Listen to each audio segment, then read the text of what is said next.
But this brings up a good point and everything. If you do come over to my channel and you hang around enough, you might learn a few more interesting things about how many times I put Ranch on my toes. Because now I have no dignity. My dignity was sold that night. Just absolutely sold to the devil. Yeah, doing such a thing is like absolutely, yeah, you are doing whatever it takes for the content. You are essentially a content monster. Oh no, at that point I was just pissed drunk and I was just pissed drunk. And I'm just like, cool, that sounds like a fun dare. Hello, and welcome to the Sweet Talking Podcast with your host, Neph Help. It's great to see you all again for yet another podcast. And this evening, I am joined by my very good friend, FifiLaFi. He is a good friend of mine as well as a streamer, but we're going to get into all of that in just a bit. And yeah, you can say hi, Fifi. Hi, how you doing, guys? And everything. It's nice to meet everybody. Yeah. So as per usual, as you've seen in the past, we're just going to be having, the everyday conversation. We're going to see where the conversation goes. It's been a while since I've talked to Fifi one-on-one, and I think it'll be a great conversation. I think it'll be a really great time. Who knows where it's going to go? And that's really the whole point of the podcast, to essentially connect with people, to have genuine conversations, and to just show people what it's like to talk to each other again. Because I think a lot of people have lost track of what that really means in this day and age. So that's what we're here to do, and really kind of show people, and do so, in the 3D world. And maybe one day we won't have to be in just 3D. Maybe I'll have a VTuber model one day, and we can do it just, in a 2D space. But for now, this is where we're having our little conversations and everything. So, with all of that said, Fifi, why don't you tell the people who you are, just a little introduction of who you are, what you enjoy doing, what got you into VRChat, and I guess how long you've been on VRChat.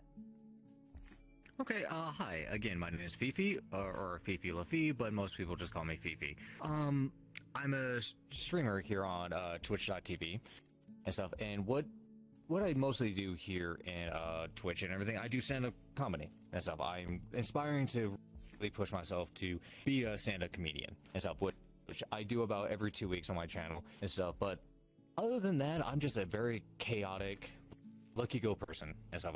This is the best way I can describe myself. I have a very chaotic chat, a very loving, is a bit iffy, but a very lovey, open community and stuff. We welcome everybody and such. And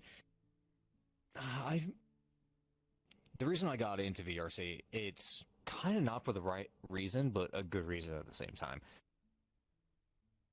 It's hard to explain. I used VRC and everything because how little interaction I got with human beings inside my, full-time job and everything and such. And I just wanted more people I can connect with, more like-minded individuals and stuff. So I hopped into VRC, and I haven't stopped for a very long time. I think I've been here almost a year now and stuff. I went from desktop to headset to now full body, which I can play with my little toesies and everything. I don't know if the camera can see it, but yeah, I get to play with my toes. But yeah, I'm just a very honest, open guy and everything. I think that's how me and you mostly met, is because of that and stuff. It was just, we were just hanging out one day with a bunch of random people, just hooked up and everything, and just had a general conversation. And next thing you know, boom, we're here on a podcast. Yeah. And you said you've been on VRC for about a year now, right? Yeah, give or take. Okay.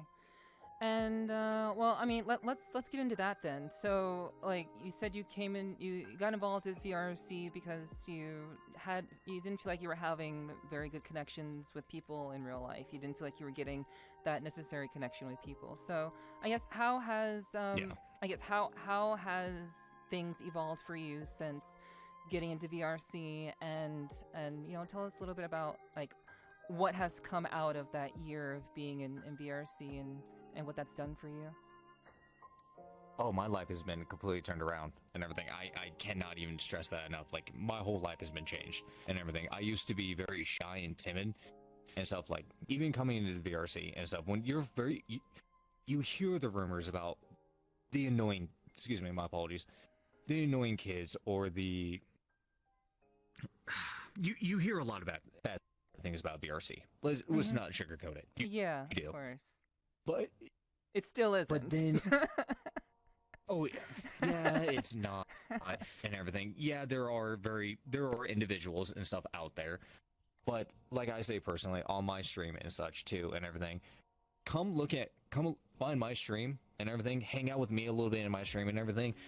I'll add you and everything, and then I can bring you into my friends and everything and stuff. Because I don't do public worlds and stuff. I bring my community together. We all hang out and do my own community things and stuff. And I bring other people in for different communities and stuff.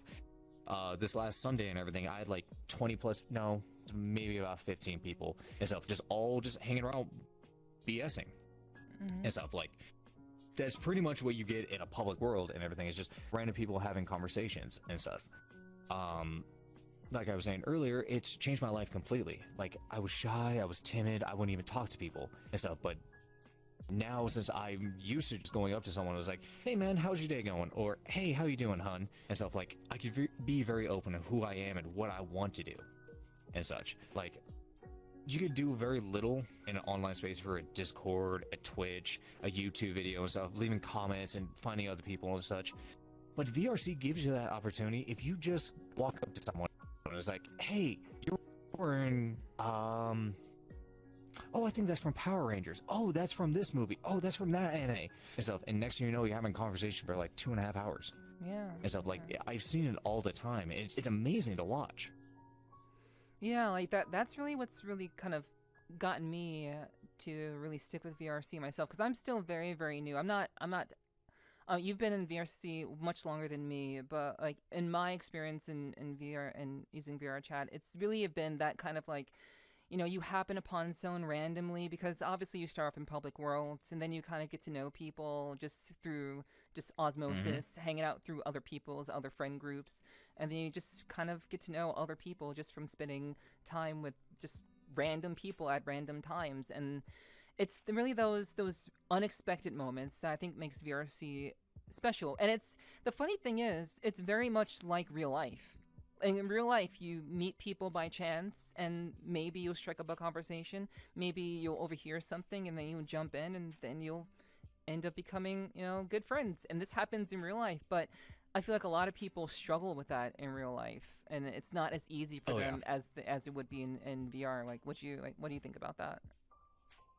Oh no, I absolutely agree with that and stuff. Like, I mean, like me personally and such, like, I'm very self-conscious about the way I look and everything and such. Like, in real life, other than the very close, oh yeah, very much in real life and everything. Okay. I'm very self-conscious of what I look like and such. And other than a few close-knit people who are in my community and stuff know what I look like and such.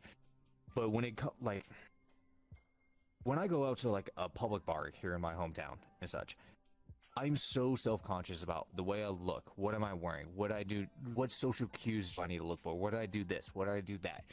Like, the list just goes on and on in my mind of like the smallest little detail matters.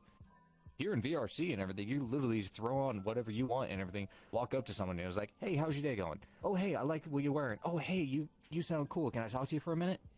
That easy and stuff. Like, it takes away all the like the social norms that we are so biased to follow and stuff, because that's what we want to do and stuff, because we want to be like, for a man, for example, has to be like the alpha male in the bar and stuff. You know, he has to make sure he's okay.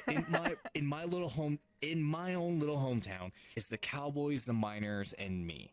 Okay. And stuff. Like, the Cowboys are being the Cowboys, the Miners are being the Miners, and everyone else is just off the side doing their own thing. So you have to be on the same level as those two and stuff. If you're not on the same level as those two, you got to follow a social norm, and stuff, especially in this town. Like, it's hard to explain and everything. Like, yeah, it's hard to explain without letting everyone know where you're actually from. Right? Yeah, very much so. We don't want to put that out there, of course. Well, to be completely honest, I've doxed myself a few times, which I don't mind and everything and such, but it just happens and stuff. Like, it is what it is. And plus, if they ever find me and everything, you can be sorely disappointed. I hate to say, you're gonna be sorely disappointed with what you find. Well, I don't think anyone's gonna be like trying to like look for either of us really. Like I've kind of loosely let people know like the general location of where I'm from, but you know, I think no one who, unless they're like super obsessed, or is really gonna like look for us. Like that usually only happens to girls anyway. So like I don't think you have to worry about it, but maybe I should be worried a little bit. But you know. No, I think I'm good. Yeah. But yeah, like that's really great. Like so you feel a lot more comfortable in VR than you do in real life. And like would you say that you're one of those people who generally just would stay in VR all the time if they could? Oh no. There's definitely a limit, and there is the health that you need to look out for and stuff. Like when you start having your small migraines or having the motion sickness and everything when it comes to the VR and stuff, it is not just VRC in general. It's anytime you're in VR and stuff. Immediately take off your headset, sit down, have a little bit of water, and then, you know, take a moment and readjust yourself and everything. Do not be like those people. I hate to say it and everything. You really do not want to be in VR so much, because I'm actually cutting back from it from time to time. Because just the other day and everything, when I was working, I'm sitting there, I'm at work and everything, I blink my eyes a few times, and here in VRC, you ever notice your mic going on and off? That little red? Yeah. And everything right here in the left corner of your eye? Yeah. I keep seeing that.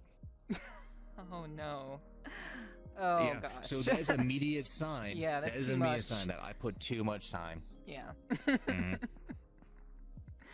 Yeah, it is very, very important to not overdo it when it comes to VR. Like it's great, like especially VRC. I feel like it can be very, very addictive, and I know there are like a lot of younger people who like have so many friends and people that they consider like actual family in this game.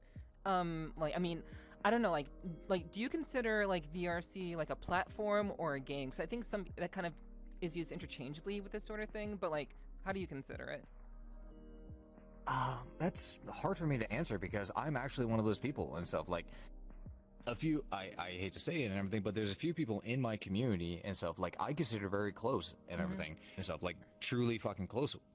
Excuse me, my apologies. Very, very close with and everything. And like I'm in a very tough spot where I'm at and everything, not just socially, but just in general. I'm always in a tough spot and stuff. I work a whole 9-hour job with no one to talk to and such. And there's people I've met through VRC and such, and we exchange Discord and everything. And then I'm talking with them on Discord constantly and stuff outside of this and everything. And we've grown very close and everything. I've grown very close with a lot of people here in VRC, and I don't consider it a platform. I consider it, it kind of reminds me of that old game Second Life. Yeah. Did you ever hear about that? Yeah, I know about Second Life, yeah. Okay. It kind of reminds me of that and everything. It is almost like a second layer of skin that you put on and such. I mean, it still allows me to be myself, but there are some people that come into VRC that do their own thing. They act out their own little characters, they act out their own little models and stuff. They go put on shows. I've seen actually a lot of people become DJs and dancers and a bunch of other things and stuff, which they can't do in their personal lives outside of VRC and stuff. And some of those people are fantastic and everything and stuff, you know? So I consider this as almost like a second skin. Yeah, I think that's a better way to consider it. It's like I feel like a lot of people in VRC spend a good amount, like whether it's too much or a good amount of time in VRC, they spend a fair amount of time in this space, and they grow attached. I think some of them grow attached to their skin, their avatar, and there's like a certain like personal attachment to them. I feel like I personally have a very strong attachment to this avatar. I mean, aside from it being used in all of my branding, but the really crummy thing about this is that this isn't mine. Like, this is still someone else's. So they can come after me anytime and tell me to stop using it the way I'm using it. But it's literally used in all of my branding and everything else. But in any case, like, I think like a lot of people really get super connected with their avatar, and it really is like a second skin, like a better version of themselves. And I think a lot of people seek being in being in VRChat specifically to kind of have that escape. And would you say that VRChat is an escapism? Is escape for you, or like is it just an opportunity for you to connect with people that you've become really close to? Obviously, you had to befriend them first and then get close to them. But like, how is that whole like befriending experience for you? And like, so, you know, I your hate to skin, say everything. I mean, my skin is pretty thick and everything. I mean, look at these hands; they're pretty big. Yep. And everything. Very, very large hands. Pretty big hands. And very large feet as well. Oh, I knew you were gonna bring that up. I feel like this could be a segue to something, and I don't want to talk about no that. segue. No segue. Nope. Keep on going. Oh,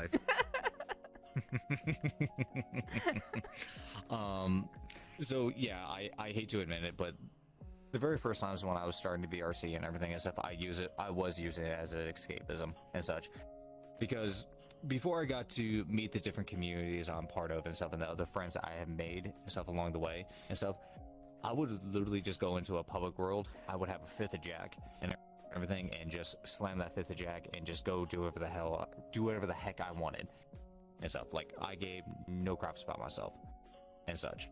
And then I met a few individuals and stuff who actually pulled me to the side. It was like, hey, do not be doing this to yourself, man. This is not the way to do it and stuff. You're not just ruining the experience for yourself, but you ruin it for others and everything. And I literally sat there and I looked at this completely random person, drunk beyond reason. This individual literally took a person they had no idea who they were and stuff, pulled him off to the side and gave him a life lesson. And I'm just like, you know what? He's right. And then I met up with him a few more times and everything. We got to know each other, and now he's one of my close friends and everything here in VRC and stuff, because he just took that one moment to go like, hey, you can't be doing that, man. So after learning that I don't need to use this as escapism, you can become very close with people here in VRC and stuff, like extremely close and everything. I mean, you do hear about the e-boys, the e-girls and stuff like that, but it's just so much more to this place than people realize. It's not just a second skin, it could be a second home, it could be... It's what do you want it to be, plain and simple. You make this you and stuff. I use this platform to do stand-up comedy and stuff because I do want to be a stand-up comedian.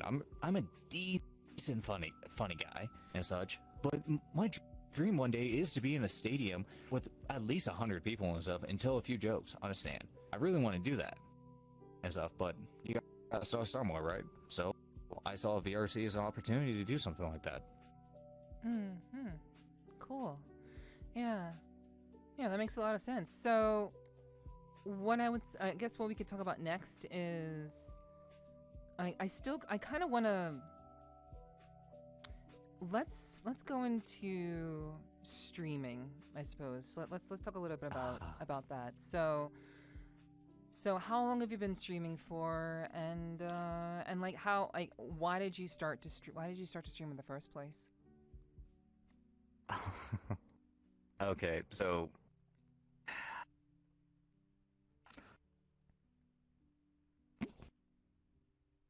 I thought I turned those off. I am so sorry. Yeah, it was your. I thought I turned a few things off. Your sound notifications. I know. Also, I do want to let you know that if there's anything that you don't feel comfortable talking about, you can just let me know. We don't have to talk about it. It's totally okay for you to let me know. Just putting that out there. Oh yeah. No, I appreciate that and everything. But no, I'm an absolute open book and everything. I do not hold anything back. I wear my heart on my sleeve for a reason. So because a lot of so the reason I got into streaming and stuff was I was a very, very lonely person and such. Like, I really was. Like, I had no hobbies, I had no friends, I had next to nothing and such. and I was on Twitch a lot and everything. I got close with a lot of communities and stuff. Well, close is not the right word. I was known in the communities and stuff. Like when I pop into a chat, it's like, oh, hey, it's Fifi. Hey, what's up? You know, and that would be it. It was like, hey, and that's it. Yeah. I was very lonely and stuff. I very, very lonely. And so after some encouragement for one of my, who are now my mentors and everything and such, he was like, yeah, go ahead, stream. Nothing's gonna stop you. Other than yourself, you stream. Doesn't matter what kind of rig you do, what kind of content you want to put out, just go ahead, stream, just do it. So, that's what I did. I started streaming, I did whatever games I liked and everything and stuff. I did, started with Final Fantasy 14, a little bit of Minecraft, which I got bored of very easily. Dragon Age, a lot of Dragon Age, and a little bit of Call of Duty. Then throughout the years and everything, and now I developed into this and everything and stuff. Yeah, my time here on Twitch has been very interesting and stuff. But yeah, that's the reason why I got into it. I was lonely and stuff. I wanted to make friends, meet new people and stuff, and I sure as heck did that. I've met so many fantastic people and stuff. Like you example is a great example. And stuff like, oh, thank you. You no problem. But yeah, no, never feel like you don't. If you want to stream, plain and simple. And stuff, nothing's gonna stop you. And that's what I tell my community all the time. And stuff, it's like, you sit down, you stream, put out the content you want, be yourself, plain and simple. Mm-hmm. And stuff, always be yourself, and yeah. everything. And that's what I've been doing for the last like almost 3 years now. And then I am technically a VTuber and everything, but it's not my primary content and everything. It's mostly here in VRC is my primary content, but I do VTubing from time to time and stuff. But VRC is my bread and butter because I get to interact with my community a lot closer and everything. I get to give them the ham gestures, let them, like, if they want to smell my feet, they can smell my feet and stuff like that. So, huh. Well, yeah, that's the reason why I got into it. So you wouldn't consider yourself a VTuber? No, I wouldn't. And stuff. The reason why I don't consider myself a VTuber and stuff is because, not just because the platform is saturated with them and stuff. I use VTubing as a null way to put on a second skin. Mm-hmm. And stuff. The model that I have and stuff for VTubing stuff is almost one-for-one identical to what I look like in IRL. Again, I am self-conscious about what I look like, so I created a second skin where I was comfortable in to stream who I was. Right. And everything. Mm-hmm. Most people like do it for like we were talking about earlier, their own characters, their own lore, and this and that, and that was never appealing to me and stuff. So what I did is just like, no, I'm just gonna be myself. There's a bald guy in his mid-30s and everything with a sweatshirt on, and he's playing Call of Duty. There you go. That's pretty much all the lore you need about me. Right. Yeah.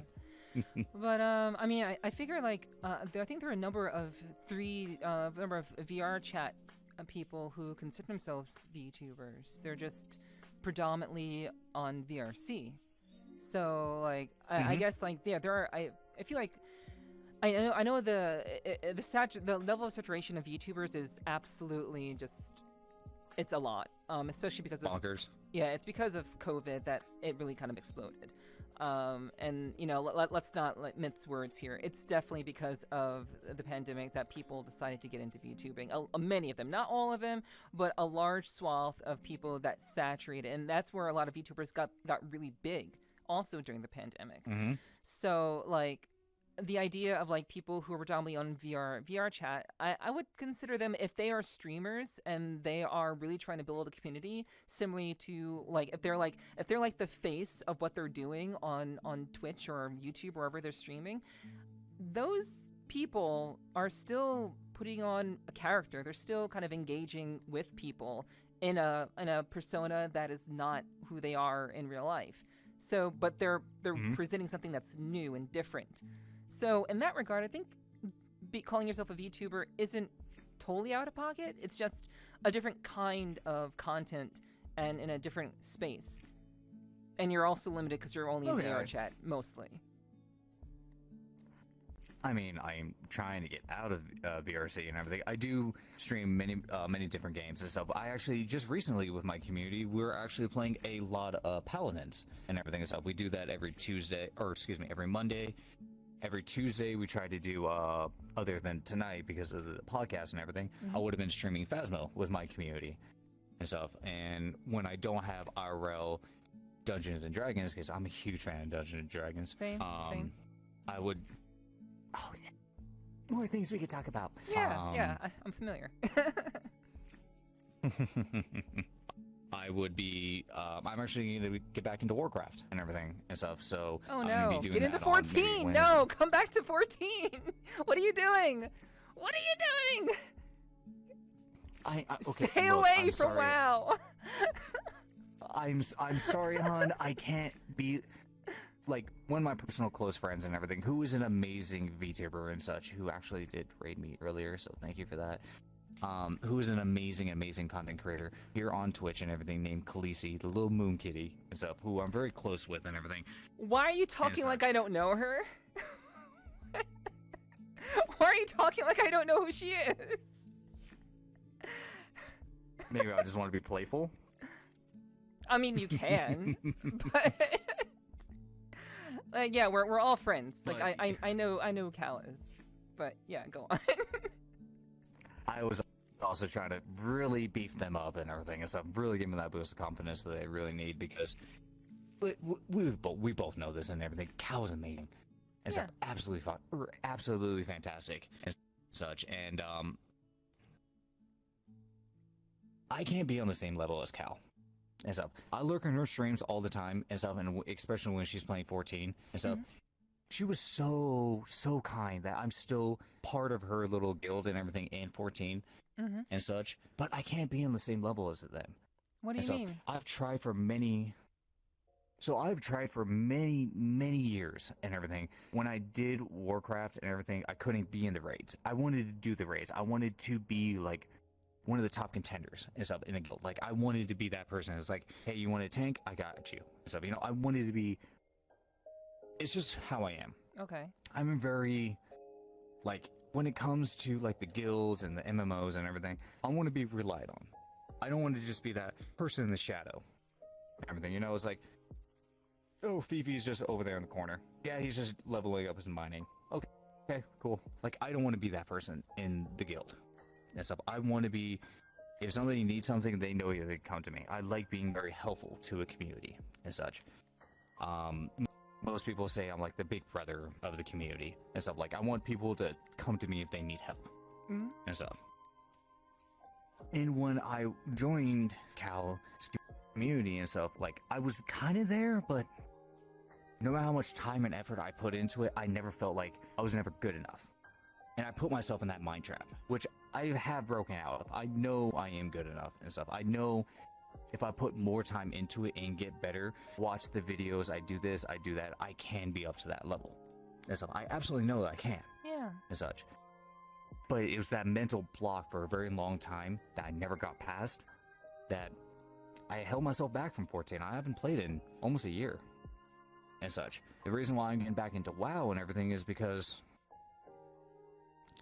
I want to do something different. I started with WoW before going to 14 and stuff. I want to just go back to my roots for a bit.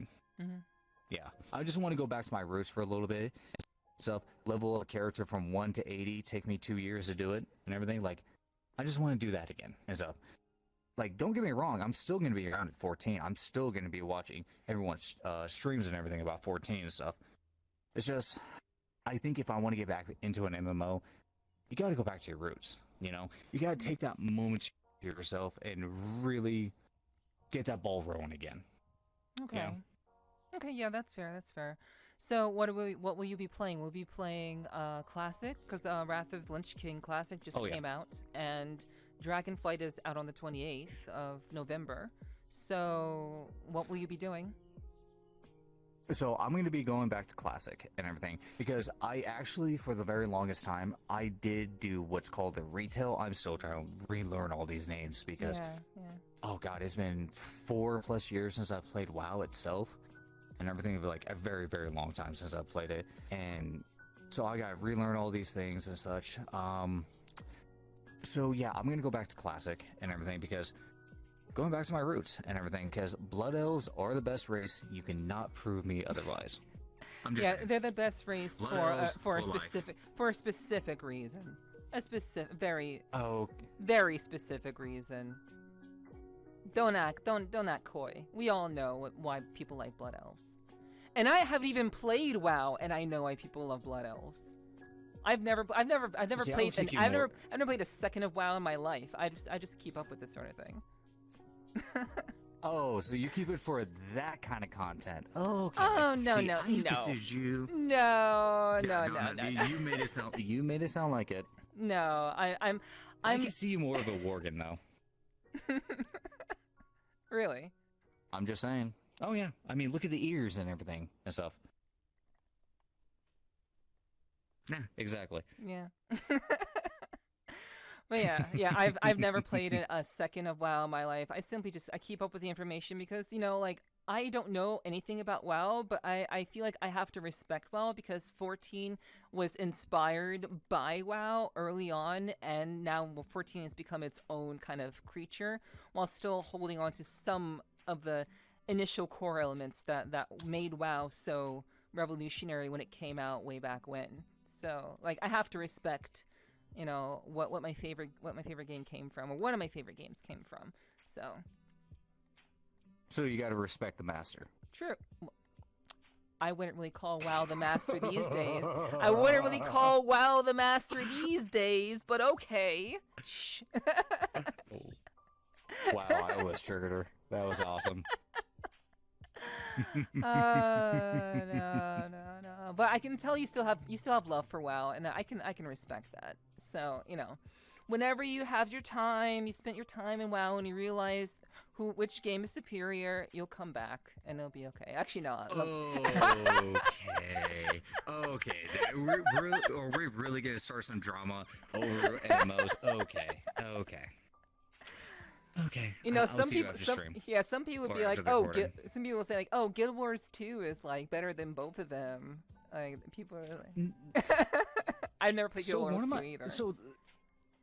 Me either. But actually, funny that you brought up Guild Wars 2 and everything. One of my old, when I was a 21 card dealer, and so my pit boss and everything was huge into Guild Wars 2, and he would push it onto me like no other. Because I did Graveyard. It would just be me and him, the other dealer. And stuff like once he figured out that I did tell him about my streams, which was kind of a dumb idea at the time, but I was very young and stuff. Like, okay. I was still new to everything. Like, I was still at that point when you first become a streamer, you need that 50 followers and everything. I was telling everyone and their mother, like, come find Fifi, just find me, just follow me. That's all I care about. Yeah. Like, yeah, I was dumb.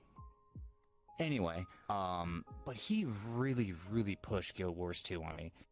And you know how 14 has their mechanics? Yes. WoW has their mechanics? Yes. Guild Wars 2's mechanics are up here. Like, it is ridiculous how much mechanics there is and stuff. Like, 14 has a decent amount, especially because I rotate as Black Mage and everything and such. Then I rotate on WoW as a Retro Pally and stuff. Guild Wars 2 just blew my mind. I'm just like, oh, there's a chunk over there. Like, it was, he tried to explain it, it was just going over my head completely. It was ridiculous. Yeah, like, I have to take your word for it because I don't know very much about the game. I know more about WoW than Guild Wars 2, and I haven't played either of the games, so it's, yeah, I imagine that's the case. Yeah, because you just want the blood elves, quote unquote. No, you mentioned them as the best race, so don't put that on me. You said they were the best race. Well, yeah, duh. Oh, don't you point your finger at me. So alright. So in terms of I've actually looked into your streaming history, Fifi, and like everything that you said is true. About like how you start playing various games and stuff. And I'm kind of scared of what you found. Oh, no. It was just like your stats from like when you first started streaming up till now. That's all. Nothing that anyone can't find. Yeah, it was just that. I didn't look in like in your VODs was- or anything like that. No. I was just looking at your stats. That's it. Because that's easily accessible. That's accessible Okay, for as any long as- streamer. Oh, okay. As long as you didn't find certain images and everything that involve my streams and everything, I think we'll be fine. Yeah. No, I didn't find anything like I'm that. just gonna scoot these back. Yeah. but do you think that like you've had a very interesting journey, and as you know, I've only just started streaming myself. So basically like going into VRChat and having that be your main thing, like, is there anything else that you would want to do aside from VRChat, or do you feel like VRChat is like the thing that's gonna be your bread and butter going forward? That's gonna be the one thing that you stick with, like forever, because it's like of the community that you built through that. Like, what do you like? Do you think you'll be able to play other games? I know you said you play Paladins on a side and also Phasmo on the side, so it looks like just like I guess mainly 3D. Is what you want to do, or is it like you still want to do like a mixture, or are you gonna have like a very like specific kinds of games that you want to play? I don't really know how to ask the question, but like I guess I get what you're saying and everything and stuff. Like, honestly, it's a very hard question for me and stuff, because that's something that goes through my mind 24/7.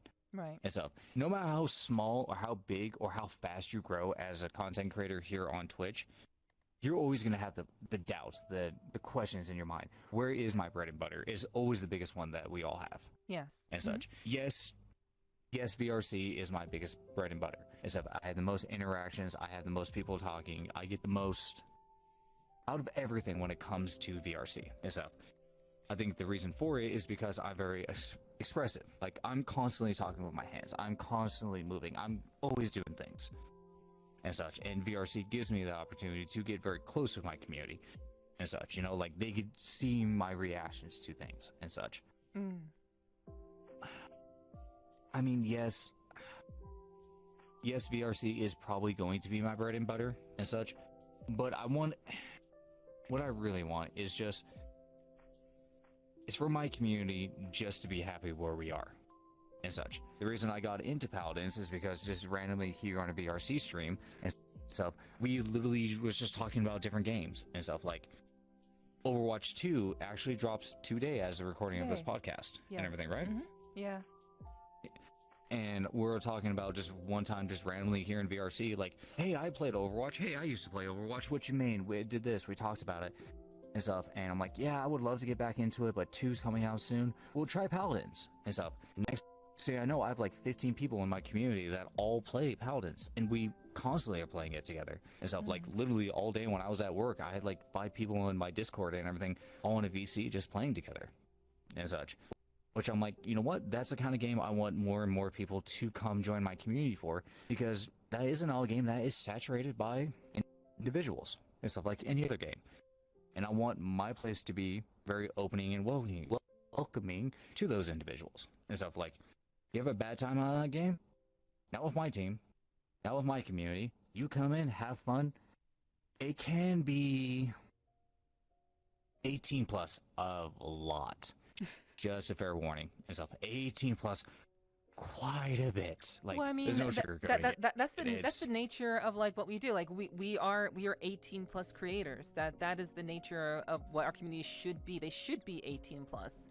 Honestly, so there should be like no like confusion about that. Like, if anyone that's below that wanders into our streams or our communities, like, that should be just upfront. Like, you are in an 18 plus community, you should know what you were expecting here, and honestly, you probably shouldn't be here because you're too young.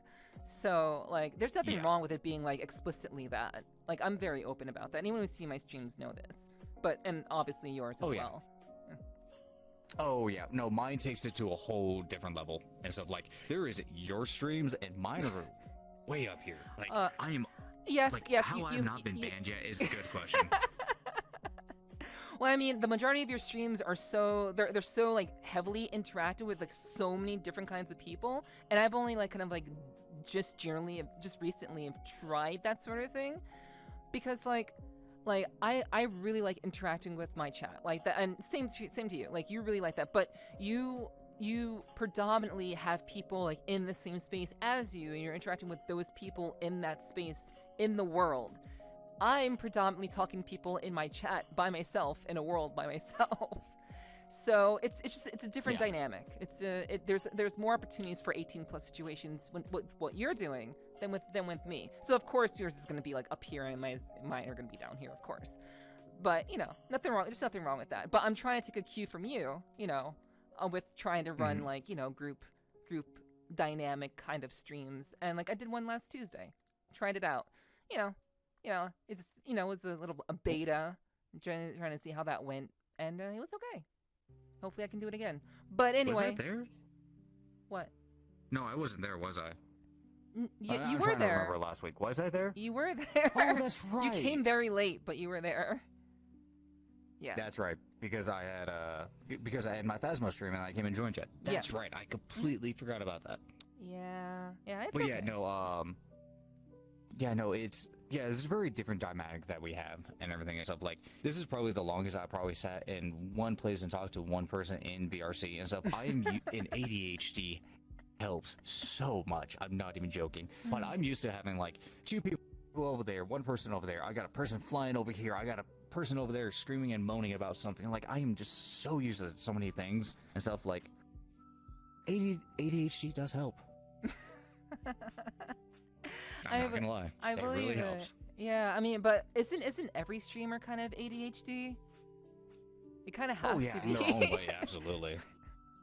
Absolutely. Like I love how people are like, oh, you have ADHD, you got all these problems. It's like, no, it helps out completely and everything, especially every content creator. You got your camera, you got your audio, you got your chat, you got this, you got that. Am I wearing the right pants? Am I wearing my lucky socks right now for this game? Like, you got so many things going on. Yeah, absolutely. But let's talk a little bit about community. I think that's a great topic, I would say. So like I'll talk a little bit about my community, and then you can chime in about yours. I'm sure you have a lot to say about yours, but like when it comes to community, not really. That's a bold-faced lie. But of course, I've always found the idea of building community kind of nebulous.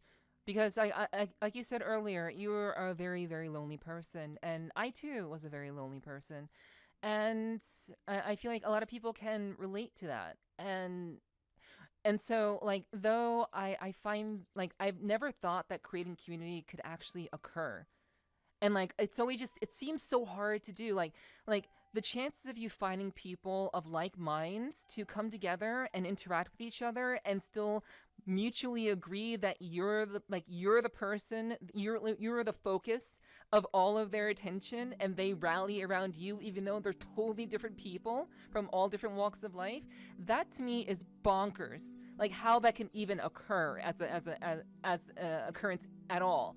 So I want to talk a little about how that's happened for you. Like, how have you observed community being formed around you, and like what has that been like for you? Because it's been like super weird for me to see, because like it's just like I'm always just doubting. I'm constantly doubting. Like there's no way these people actually like believe in me, believe in what I'm doing, and that they'll actually support what I'm doing.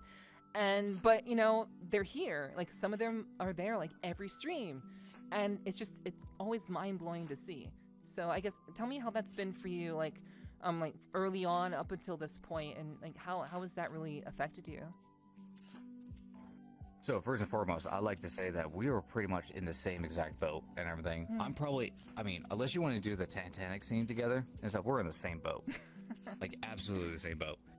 And so, like, my goodness, like, I do not know how to explain this and stuff. Like, I really, really don't. When I first streamed and everything stuff, and I saw with the different communities I was in on Discord and such, I was completely jealous of them and stuff. Like, all the people talking from WoW to 14 to Genshin, do this to that, all these different games and stuff. Like, all these people are coming together and stuff. Like, I was completely jealous of that. Same. And stuff. Same. I absolutely was. There's no sugarcoating it.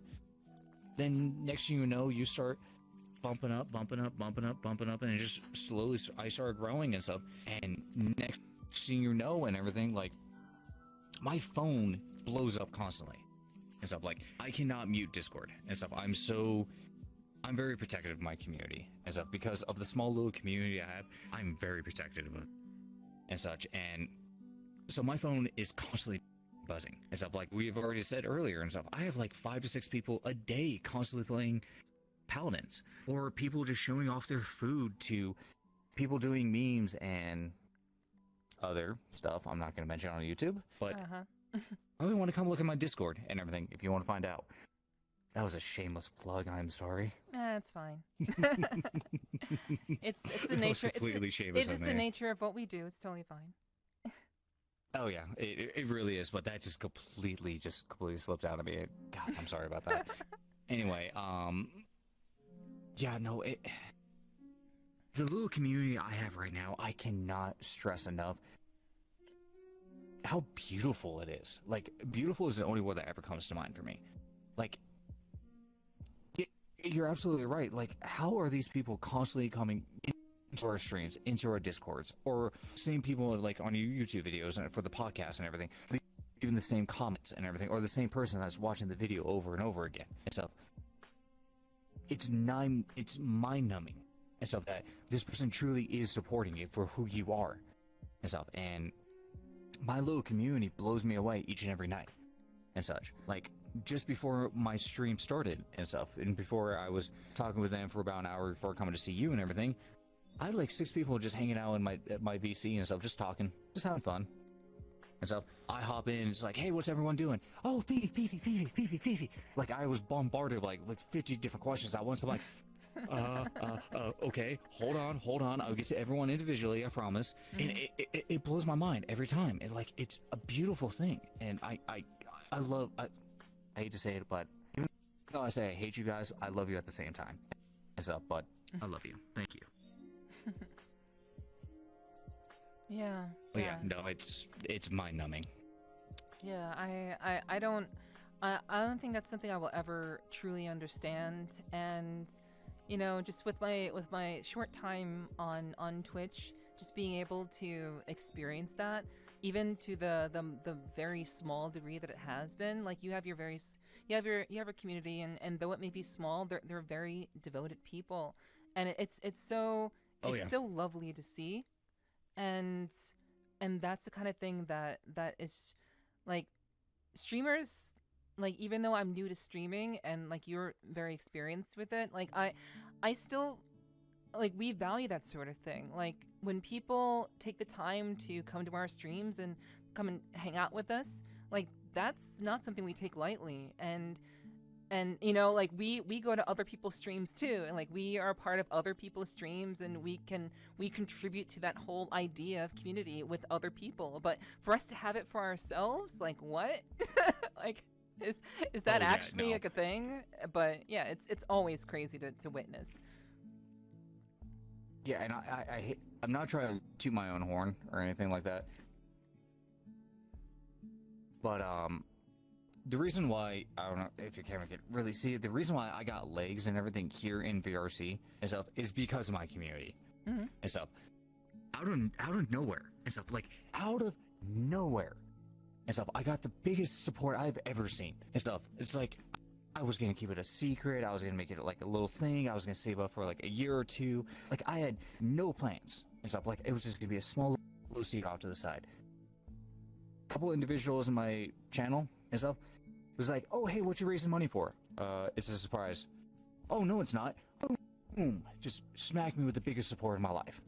I cried. I've cried multiple times on my channel. It's about how much my support my community gives me and stuff. Like, I would never think I would be in the place I am today because of it and stuff. And I got feet now and stuff. I have a community that if I needed to and everything, I'm like, hey, I'm in a bad spot right now and stuff. Like, I truly need some help. I'm sorry to ask and everything, but I'm in a bad spot. I need help. I'm pretty sure there are like 6 people in my community would stop what they're doing and drop what they can and such. I never thought I'd have that Like, I'm actually tearing up a little bit now thinking about it. Yeah. But but that's how it is for us. It's like these small individual people that make us and everything. It's a beautiful thing about having these small little communities and stuff. Like, there's so much a connection that we have with them. Like, that's how I see it.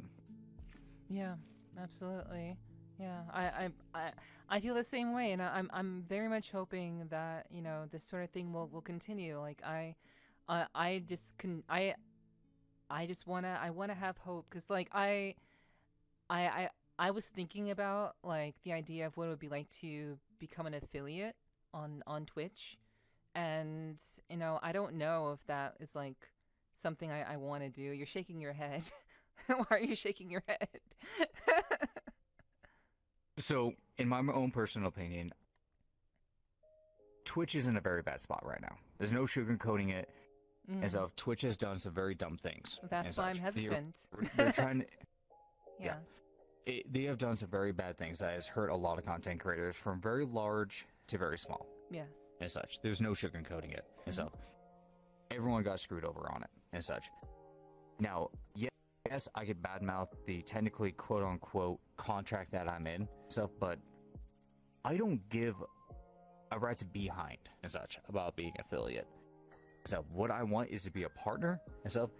That means I have truly grown as a content creator and have a community behind me. That's what I want.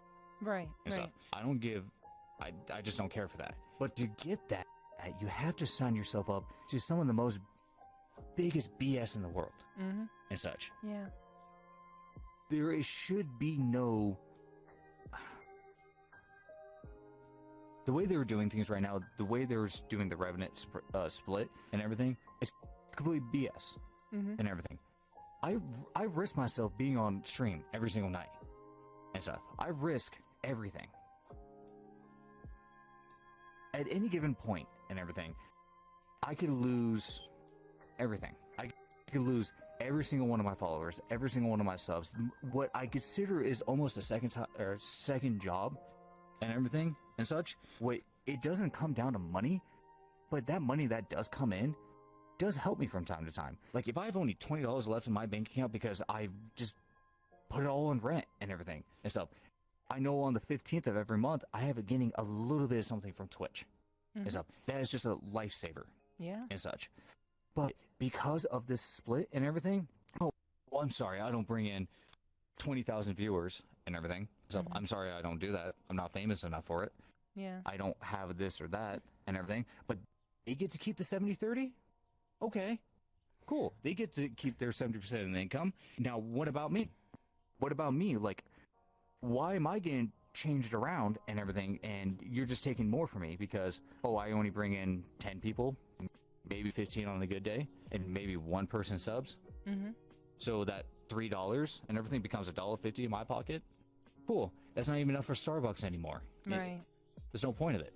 Yeah, like let's put that into a little bit of a context. So those who may be unfamiliar with like what Twitch is doing and the split that they're doing, a lot of the top streamers right now who have a partner contract with Twitch are able to basically maintain their 70-30 split. But I believe sometime next year it's going to make it so that will no longer be available to, I think, also not only the big streamers but also the smaller streamers, and they'll be dropped down to a 50-50 split. So basically everyone who's at the bottom, like Fifi and myself, will only have access to the 50-50 split if we were to ever become partner in the first place. So, and obviously that still exists even without being a partner, because of that is the revenue split for subs. And instead what they're doing now is they're focusing mainly on ads, which is why we're getting even more ads these days, because they're trying to incentivize streamers using ads, because they can, in theory, well, not in theory, but they actually, streamers can technically make more from ads depending on their viewer count than they could from subs. So they're trying to hone in on ads, thinking that will supplement what they could potentially make from being dropped down from the 70-30 to the 50-50. So they're trying to push ads more so that they can, they can still make back what they would be losing. But no one really wants that. That's not a very good user experience. That's not a very good viewer experience. Being hit with ads every like 3 ads every hour. Like that's not a great experience for the viewer. But that's what Twitch believes is going to try to even everything out and make them happy. But also, they actually don't even care about a streamer's happiness, because if they did, they would make everything 70-30. What they care about is being able to make Twitch financially sustainable, and so we're seeing ads becoming the more popular way to make money on Twitch. Oh yeah, yeah. So ever since I first read the headline of it and stuff, I shut it all down. Like I don't even want to look at it. I actually kind of stay away from this topic, to be honest, and stuff, because it does get me very flustered and stuff. Well, the bad kind of fluster, not a good kind of fluster. But Right. Yeah, I absolutely just stay away from it and stuff. But isn't it It's important nice for you to having it know? as a It is. I mean, if I truly do want to become a partner and I truly want to become more successful on this platform and stuff, it is something I need to look into and stuff. But there's been just so many bad decisions that Twitch has just done over and over again. It's just, I just became numb to the pain and such. I know how far on the bottom of the barrel I am and stuff, that no matter what I say or what I can do, even if I research it for 10 years from now, or not, excuse me, research it for like 10 plus hours a day, every little detail about it and stuff, my voice is not going to reach anyone. Not yet, at least. I mean, I get to voice my opinion all day long like I'm supposed to and such, and eventually it would get picked up by somebody. I just don't have the time for it. I'm going to be honest with you. I don't have the time for it. I don't have the energy for it. I'd rather just sit here, BS with my community and stuff, and just make fart jokes all day and stuff, and I just don't care. Yeah. I mean, I feel like that's what most at the bottom would say. Like it's too much effort and too much additional stress for people to like think about that sort of thing when they're barely doing anything. They're barely able to reach 15 viewers, and like I think those sorts of people, like yourself and myself, you're speaking from experience, that it would just be easier to just ignore it and just pretend it doesn't even affect us. Well, no matter. Okay, I hate the philosophy that ignorance is bliss and everything. I really hate that analogy. Same. But That's why I know what I know. Sometimes it really is. Yeah, but sometimes it really is just for the best. Like, no matter what I do, I'm just okay. It's there and everything. And then when I get to a point that I'm a little bit closer to reaching that point, yes, I'm gonna put more effort into it and stuff. But man, I wash cars for a living right now and stuff. Like, I'm gonna go focus on a car for a bit and stuff. Like, I'm gonna go wash that truck and everything, and I'll worry about that stuff later. It's pretty much my mindset right now. Just hang out, enjoy what you have, and not really put too much additional pressure on yourself. Just do what you can, and hopefully your community will continue to have your back, and it'll grow, and they'll continue to support you, right? I mean, there is a few people I do want to kick out and everything and stuff, especially the ones that do way too much, like just a little too much support and everything. Like, there is one individual in my community and stuff who out of nowhere would do, if you guys are not familiar with Twitch and everything, there's things called sound alerts, which Neph, I know you're very, very used to and everything, but there's a certain individual who puts way too many screaming things into my ears and stuff, and I kind of want him to reel it back a little bit. There's one of my chaotic streams that we're having and stuff, and God, without him, the community wouldn't be the same, because everyone was laughing, everyone was having fun and stuff, but my goodness, my ears were just ringing, and so I just got one thing after another after another after another. I'm just like, dude, come on, please, just give my ears a rest, please. They're so large. But yeah, I can't take it. All the sound goes through them, and it's just like they're not that big, are they? They're pretty large, yeah. They're larger than mine. I mean, what do they say about guys with big ears? I have no idea. Why don't you tell me? Big toes. Okay. Okay. Oh, wow. Wow. I feel like you were expecting something else. Why do I feel like you're expecting it? Why would I expect anything else from the stand-up comedian Fifi? Why would I expect anything else? I mean, I don't expect much from me either. So you were pretty fine. So, all right. So, yeah, let's talk about stand-up comedy. What got you into it? Why do you enjoy it? Okay, so God, no one's actually asked me this question since I've actually been doing it for the last couple months and everything. Okay, great. So, yeah, so you're everyone here and everything. You're the first ones to know about it. I got it. My butt is really hard right now. Okay. That's not something you Sorry, hear I'm every like day. physically.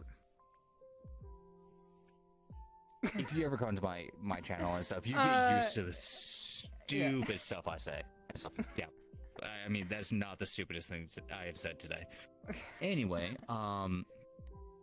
so the reason I got into stand-up, or why I like stand-up,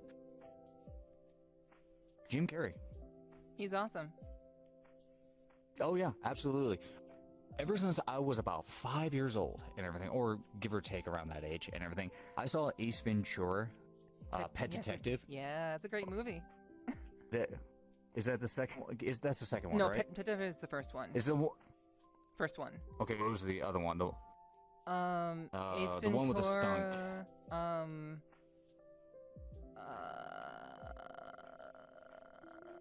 I don't remember. I don't remember at all. Yeah, it's the second one and everything. It's the one in the opening scene. He's going between these two ice cliffs and everything. He's going across the line and stuff, and he has to go save the little monkey and stuff. And oh God, Jim Carrey, even to this day and everything, is my childhood fucking star, or my childhood star, and everything and stuff. My absolute just fantastic individual and stuff. Always has been, always will be. Stuff I've looked up to this man for many, many years, because one of the greatest scenes in that movie, and I still laugh just thinking about it. Even it's been years since I've seen the movie. He's sitting there, he's getting called the White Devil and everything, and they're all like, they parted his hair to make him look like Wolverine and stuff. Yeah. He's like, Shushuku, show me the spear. Ah! Oh God, that scene just makes me laugh and giggle every time and stuff. Like, I've memorized that scene down to the finest grain of detail and stuff, because that was the comedy that made me laugh and everything. The interaction that it showed his emotion to the joke and the way he was interacting with the audience and such. Like, boom, there you go. Like, it was just randomly again throwing spears in his legs, and he just made it funny and stuff. Or recently when he did the Sonic the Hedgehog movie and stuff, when he's in the little like truck thing and stuff. That scene when he puts on the music and everything, he's all running around doing his own thing, doing the Dr. Eggman stuff. That was all improvised by him and such. Like, that's the kind of stuff I want to do. Stuff like, that's what I kind of do and everything and stuff. Like, that's what I bring to my streams and everything, is I do bits and stuff on stream all the time. Like, I have a few people that just come up randomly and just slap me. And I just go, oh, hotta daddy, and a bunch of other random stuff and everything. And so when I found out that was my best way to communicate with my audience and be funny and stuff, I'm like, you know what? I want to try stand-up. I can make almost any situation in life and everything funny. I really can. Sometimes not for the good reason and stuff. It gets pretty dark sometimes, but most of the times I could crack a joke about anything and stuff, other than real important stuff. I'm not going to crack a joke about that, but right. yeah. I mean I could crack, God. I mean, if you really want a good joke and everything and stuff, you could just look at my toes. I mean, I also, I'm sorry. Oh wow. Oh wow, you're really checking out my toes? oh my gosh. Please. Please.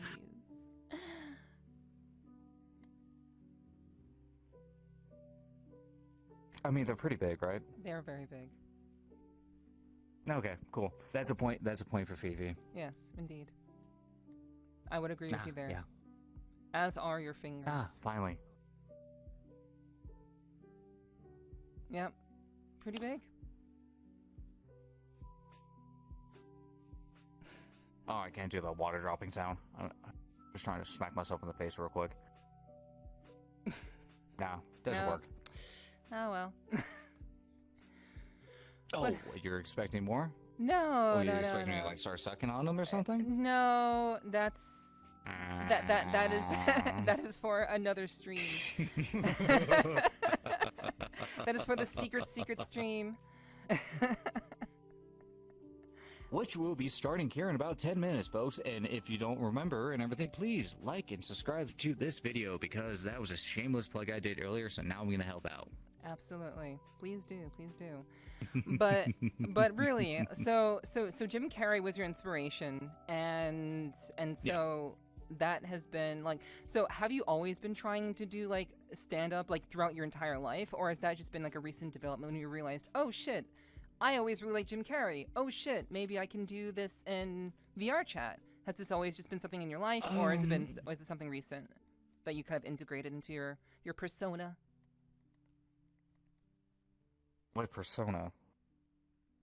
I'm just Fifi. There's no persona. I'm just Fifi. I mean, yes, you are yourself, as I am. I am myself. Yes, we all know we're very well known for being very authentically ourselves. True, but it took everything in me to not say fursona. I actually could hear the strain in your voice. Yeah. I really could hear It took everything You're, like, to not so say it. close. Oh, I know. And full disclosure and everything is for both sides of this and everything. I don't know jack squat about any of this. All I know, this is called a Rex. That's it. The reason why I'm in this and everything is because the lip sync really works well with my attitude or with my voice and everything, and it has the most expressions to it. So I'm sorry, I'm not gonna run around as an e-boy and everything and just be like, I'm moody all the time. Like, Yeah. I'm just not gonna do that. Yeah, that is the standard flair in VRChat. Like, it's literally everyone looks like that in VRChat. Like, you and me are like I guess I'm kind of like the exception or part of the exception. But I mean, I guess look at me, I suppose. Yeah. I mean, I don't look moody. I don't think I look moody or Ear like wiggle. Earwig. Well, I mean, That's the reason for it. That's Okay. the only reason you chose that model was the ear wiggle. true. Yep. That is literally the only reason, of course. But And- yeah. Go ahead.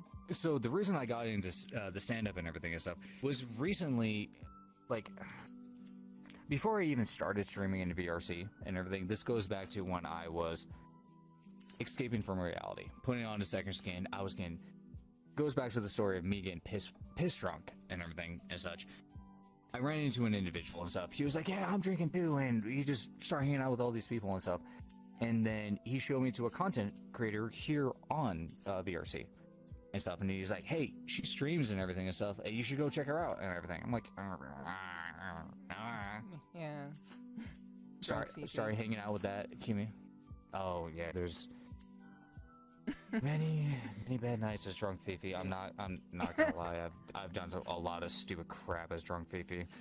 But anyway, I started hanging out with this community very closely and such, and I kind of got an idea in the back of my head and stuff, and there's a little chat command that they have and stuff, and they're like, Magic 8 Ball, should I do this? And I'm just like, you know, I like telling jokes and everything. I like being myself. I mean, I'm kind of funny. Maybe I should think about doing stand-up. Just a random thought that popped in my head. Absolutely random. I'm not even joking. Just completely random. And I'm like, Command 8 Ball, should I do stand-up? 8 Ball said no, by the way. 8 Ball totally told me no. Oh. But the creator that I was doing the chat in and stuff, pretty much stopped what they're doing and went like, oh my god, yes, you need to do that. Here's your catchphrase. This is what you need to do. Absolutely, go for it. I was shocked.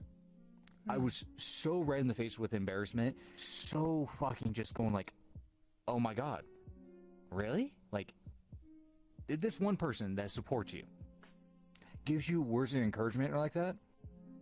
Oh, next day, pretty much. Like, after I went to sleep, I thought about it and stuff. Next day, I set everything up to do a VRC content and everything. I went from headset.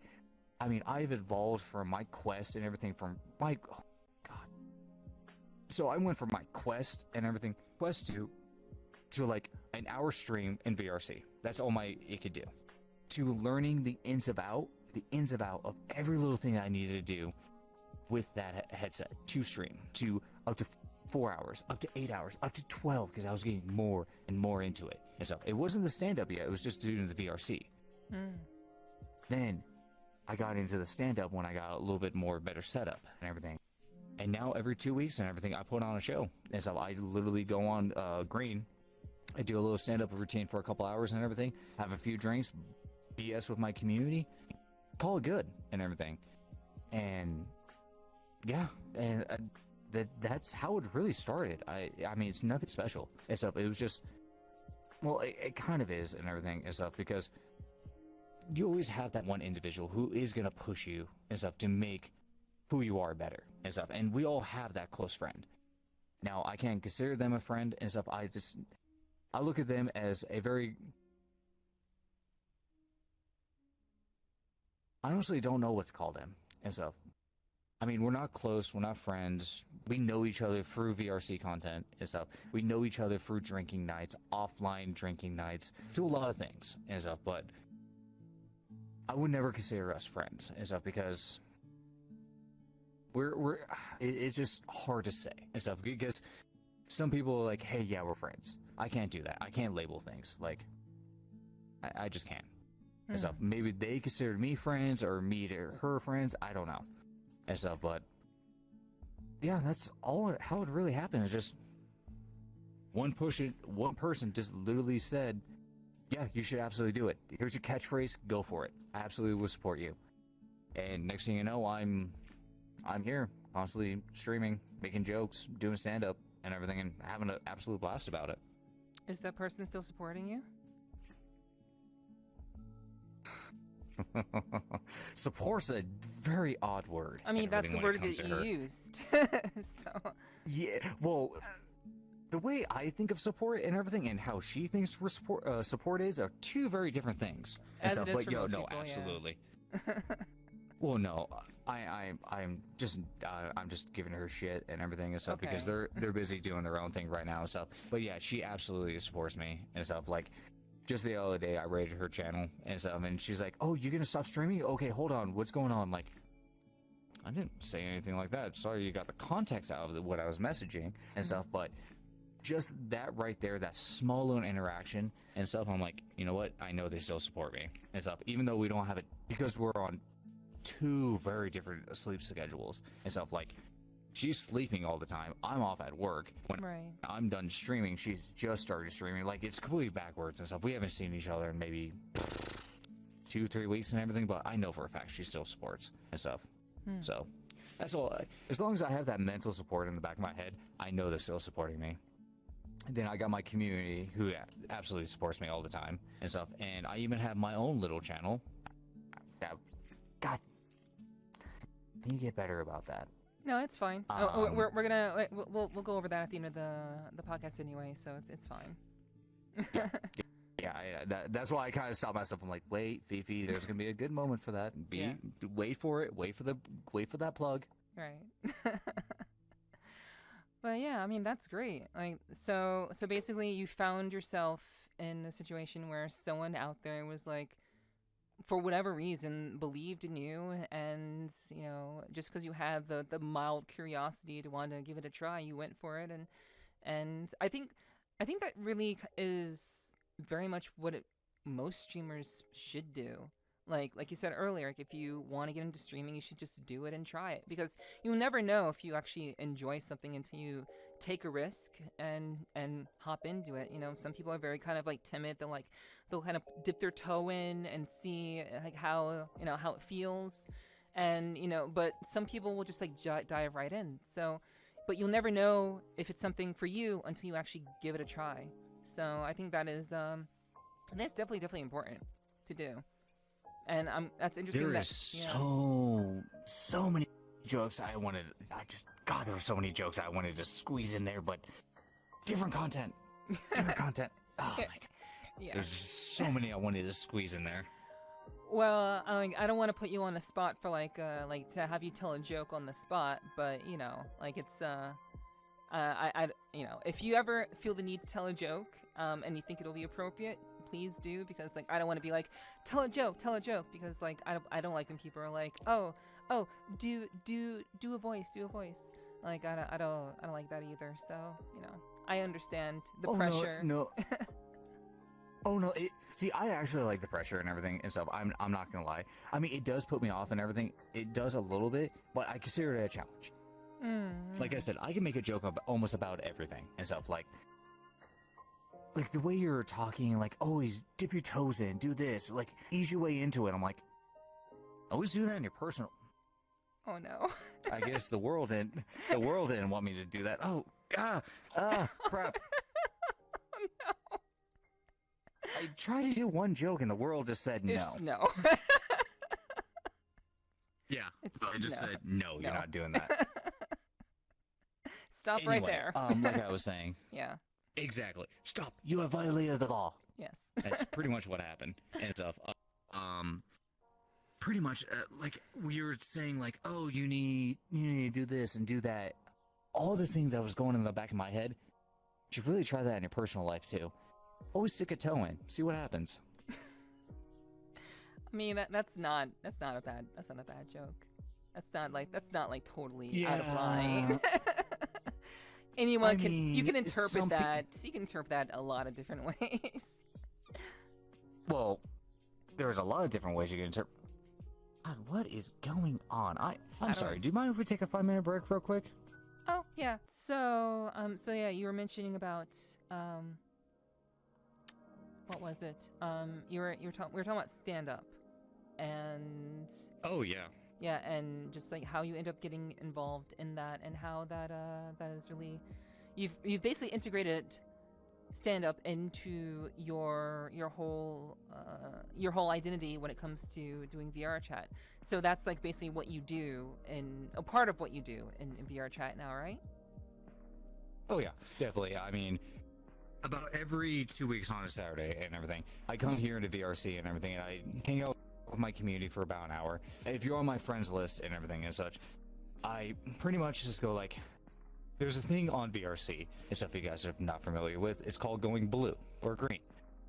And what I do and everything, I go on to those settings and everyone just come and join me. Mm-hmm. Mm-hmm. I set a little world off to the side for people just to come in, sit down, and just listen to stand-up like they would do in IRL. Right. And stuff like, just come in and just hang out with me for a bit. Like I do a little pre-game beforehand and stuff, do the comedy show, have a after party, and call it a night.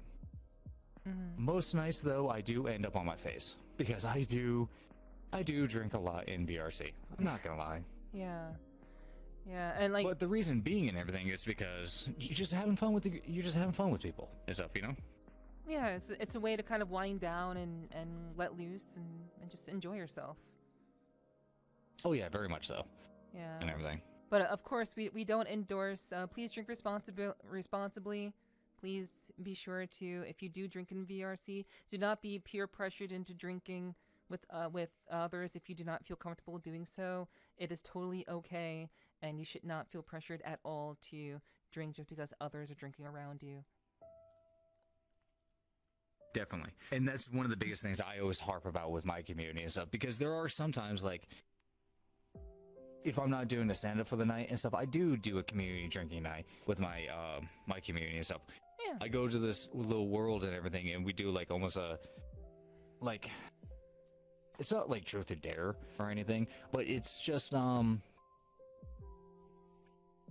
like a good example. What's your best pickup line? You know that feeling that you're feeling right now, hun? I have that effect on people very often. See, that's a good one and everything. And like an odd one is like, what's your worst pickup line? Mine, for example, is, "Hey Neph." What? "Hey Neph." What? "Hey Neph." What? "Hey Neph." And I would sit there for about 5 minutes and just do that. That's my worst pickup line. That's pretty bad. Yeah, exactly. you're That's my worst one. You're 100% ensure that the person you're hitting on is going to walk away. I think that will be a 100%. Exactly. Or the fun thing is about that, they would just sit there and just really wonder for the next 10 minutes, like, when is he why gonna did he even say talk to something? me? Oh yeah. Exactly. Just makes you think for a minute. It could also be a very good one if you know how to use it properly. I suppose. I don't know. I would yes, I would to go assume back- that the to guy go is back- just drunk. But yeah, go on. To go back to. Wow. Wow, do you think I have to be drunk just to hit on you? Ouch. Ouch, that hurts my feelings. I feel like most people have to because I'm generally not very approachable apparently from what I've heard. So Oh, don't you glare at me like that. What are you talking about? I never said those words. I didn't say that. I didn't say said you that. did. I said that most people would generally find me, from what I've heard, unapproachable because I give off this air of just I'm just out of everyone's league apparently. I mean, there is. Oh wait, no, that would have been a very bad joke. Don't say that, Fifi. I'm gonna say that. if we were off stream and not recording, sure, I would have been okay with it. But yeah. Oh no, I would have done on my stream and everything, just not with the recording. Right. Where this is going and everything. Nope. Right. But oh god no. Oh god no. You're easily approachable and everything. Like look how we just ended up and everything. Like basically. literally we just had we just literally started a conversation out of nowhere, and next thing you know we're on a podcast together. So you're very approachable and such. I know I am. I know. But I don't get it. But hey. Yeah, but again, to emphasize it and everything and stuff, especially in my community and stuff, absolutely do not overextend yourself and everything in VR in any way, shape, or form, especially when consuming alcoholic beverages and stuff, because I actually have a small story about that and stuff. Okay. It's actually ruined me and such. So right before I started getting this and everything and such, there was a time when I was in just my index and everything. I was having a fantastic stream and stuff. I was hanging out with one of my, he's a good friend and such, not close or anything, but his name is DJ Redacted and stuff. I call him Red and everything. He's an amazing DJ. He puts his heart and soul into his music and stuff. He does EDM and stuff, and he invited me to one of his concerts and such. And it was not just any concert though. There was like 100+ people there and stuff. Like over 100 people in VRC at one time at this concert. It was absolutely fantastic. I was having an amazing stream, hanging out with a lot of close people and stuff, having a lot of drinks and everything. And I screwed up big time. I said a lot of things I shouldn't have and stuff, even with me streaming and stuff. I ruined a lot of people and stuff. Like, I ruined a lot of people's night and stuff. And also, because of my sound alerts and everything, somebody scared the crap out of me and stuff, tripped over my own feet, landed in a tough box next to me and stuff. And that tough box is full of old computer parts, an old 3D printer that I'm still working on to rebuild and everything, because it's part of one of my hobbies. Yeah, you heard about it because I told you this. Yeah, my back is still screwed up and everything. Yeah, it looks like I had intercourse with a cougar and everything. That's one way of putting it. Yeah. It was the best way. It was the best way to make light of the situation. But again, do not feel like you're ever peer pressure to do it. if you come to my community, you want to drink with my community and stuff, you're more than welcome to and stuff. But I also tell a lot of my viewers who do come and play with us and stuff, some of them are just drinking water, some of them are drinking tea, some of them are drinking water and stuff, or sodas and everything and stuff. Like, never feel peer pressure to do it ever. That's in VRC and in real life. If you have friends that are like peer pressuring you to do anything, don't do it. Right. Make the sacrifice, cut them off. You do not need those people in your life in any way, shape, or form. Absolutely. Like that, I have made that sacrifice many times and stuff. I have cut a lot of people off the apple or off the tree and stuff because some of them were peer pressuring me into doing hard narcotics and everything. I'm like, nope, you are not the kind of person I want to hang off with and stuff. And I immediately snapped them off and such. And the sad thing is too, it was part of my D&D group and stuff. Like yeah, they that's wanted rough. to do. Oh yeah, That's yeah. really It rough. was really like I was having a great time and doing a lot. We're having a great campaign and everything and stuff. Then all of a sudden it was like, hey man, I got an 8-ball. Let's do it. No. Oh come on, man. It'll make the game so much fun. No, I don't want to do it. Oh man, come on. You're gonna ruin tonight. You're gonna do this. You're gonna do that. I'm just like, I'm just gonna leave. And I haven't talked to him in over 2 years now and stuff. Like Yeah. that's just a big hard no for me. Mm-hmm. You gotta know your limits and also just have enough confidence in yourself to just say no to certain things. So yeah, we definitely just want to put that out there. You know, I'm one to get drunk. I'm also one to I've been recently experimenting with edibles and things like that. But like always do so within the limits of what is safe and reasonable, and never feel peer pressure to ever like do that sort of thing. Because others are doing yeah, it around absolutely. you. Well, we just want to make that very, very clear. But now I want to get into something. Absolutely. Yeah. I want to get into something a little bit different. Now that we've gone over like a lot of things that having to do with it, that make you you, and the things that you're interested in and that you find enjoyable. Mm-hmm. How about we talk a little bit about your preferences, your, I guess, romantic preferences. Oh wow, way to just slowly squeeze that one in there. It was like, oh, let's start a nice, easy, slow, then smack. Okay, let's do the hard questions. Okay, wow, even my body's breaking under the pressure. Wow. Okay. Yeah. So Wow. basically, like, I guess if you're, I'm sure you said you're an open book, so we're gonna go ahead and kind of explore this a little bit. So tell me about, like, I guess, what, like, the kind of stuff that, like, kind of, not the kind of stuff you're into, but the kind of preferences you have in terms of, like, well, how about we start with this? Have you had, well, how can I start this? Basically, okay, let's just talk about what you like. Like, what are you into in terms when it comes to romantic partners? Let's start there. Fuck. Crap in hell. Okay. Where to even start with this and everything? Romantic partners and everything. I hate to say it and everything, but I've only had one girlfriend. Like, officially one. Okay. Like, officially. Mm-hmm. I haven't had many myself, so I'm honestly, like, that's not surprising to me. My standards are way too high.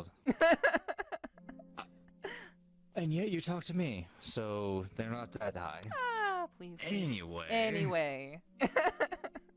God,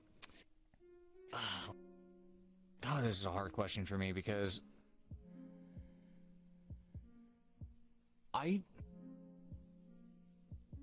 me personally, outside of my streaming, my work, and everything and stuff, if you look at me as an individual and stuff, I'm absolutely no one special in any way, shape, or form. Like, I mean, the that's the majority of people on this planet, Fifi. You're not, like, I most know, of us, I know, most of us I are know. not special. I know. What I mean by that and everything is, I almost bring almost nothing to offer in a romantic relationship and stuff. Usually, the things I look for in my partner and everything and stuff, my biggest one is trust and communication. the reason I say that and everything is it's something I've learned from my past relationship is give or take about 4, almost 5 months ago and everything. I screwed up majorly. I honestly admit it. I screwed up majorly a lot in that relationship because I didn't have enough communication myself. It was the number one thing.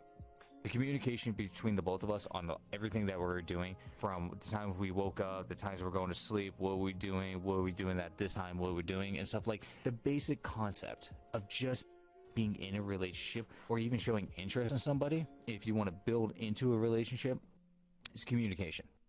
There was just some days that we couldn't communicate with each other at all. We do the whole lovey-dovey stuff and everything, but in the back of my head, I'm like, this feels like the same conversation we just had yesterday.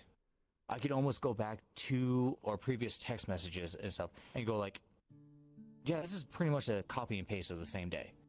And that was getting repetitive over and over and over again. So what do you mean? What do you mean by communication? If that's a communication to you, like what does that mean to you? Communication. Mostly it would boil down to like similar interests and everything. Like I have a lot of hobbies and stuff, like major hobbies, like D&D, Warhammer 40k, gaming and stuff, like my top 3 and stuff. But I have many other different interests, from cooking to coding to like many minor things and stuff. If you could pick like out of the top 10 things you're good at and stuff, and my partner has like 5 or 6 of the same interests, okay, we can start having conversations about that kind of stuff and everything. And another thing I look for in my partner and stuff, if they're like me, except they have, maybe assets to go with it. You see what I'm saying? Yeah, of course. And stuff. But they're pretty much me, but just a different version of me and stuff. And then you could build off that. You could build off the communication with, oh, they like this, they like that, we both like this. Okay, then we could take the conversation in that direction. Then find out like, oh, hey, they also like this at the same time you like something and stuff. That's another avenue of conversations that you could have and stuff, like so many different things you could do and everything. And that's kind of the biggest thing I want in my romantic partner, is just communication. And so we could text each other every day. We could call each other every day. We can get on a game together out of nowhere. It's like, hey, I'm not busy, you're not busy, let's go play a game together and stuff. Now, it doesn't have to be the whole It Takes Two or a co-op game or something and stuff. Yeah.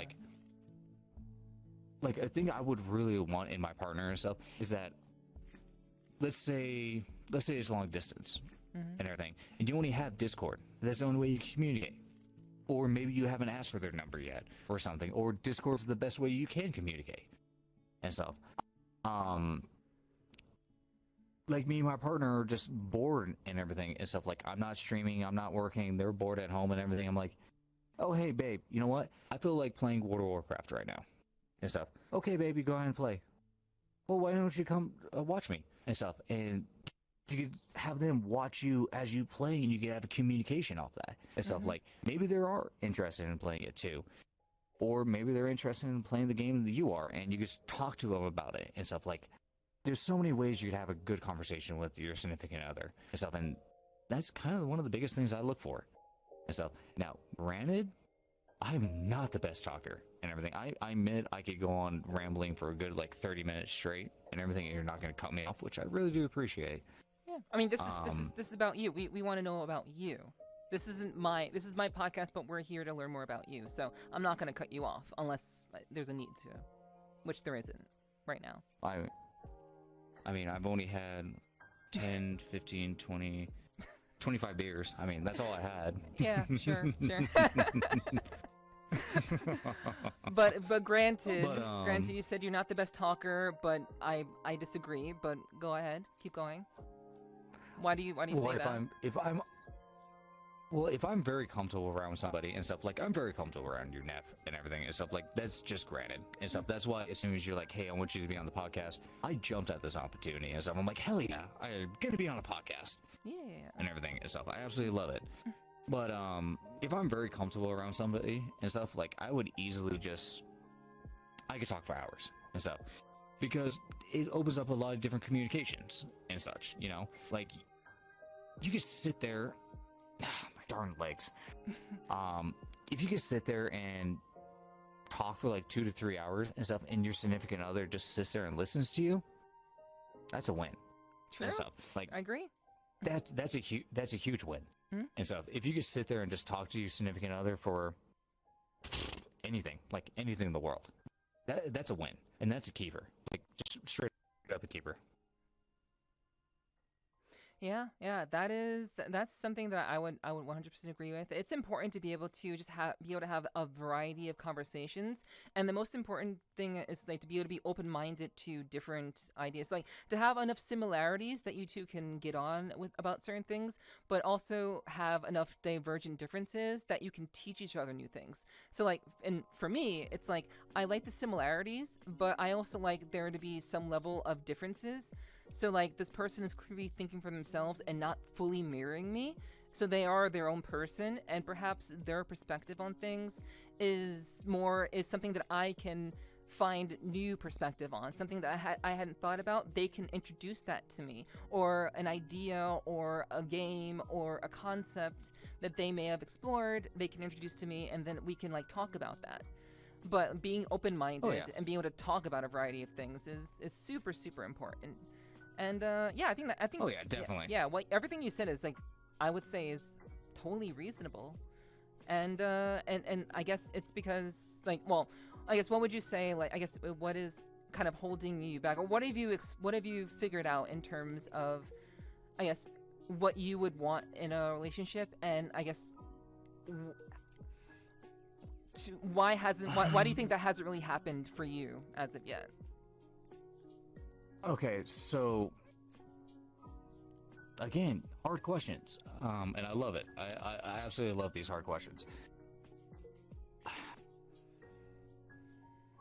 I think the reason why it hasn't happened for me as such is because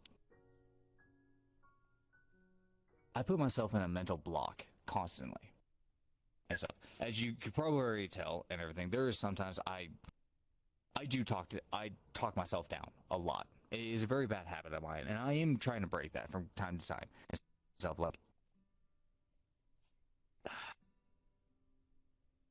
I put myself in a lot of mental barriers and stuff. Like, I talk myself down. I think I can't bring it out to a relationship. I can't do this for my significant other. I do this. I do that. Is that going to work out? Am I going to be good enough? Like, I think that's the reason why I can't do anything right now and stuff, is not because of what I've done in my past, is that I'm a very prideful man. I'm straight up gonna admit that. I am very prideful and stuff. And if I screw up somewhere, I'm the first one to admit, hey, I screwed up. I'm gonna fix myself. I'm gonna become better about it. But then it comes with the mental block that I have. Hey, you screwed up way too many times on the same subject over and over and over again. You're repeating yourself. You're being a hypocrite about a few things. You tell him this, you tell him that. She tells you this, he tells you that. It doesn't matter. And there were a few times that I put myself in the mental block going, you've done this so many times before, and you're just being a hypocrite about a few things. And I've just talked myself into a little hole and everything. Now, granted, I have picked myself up out of that hole. I am looking for a better future and everything, but I'm not gonna lie. There is just everyone, like every human being in this world, you always have your doubts.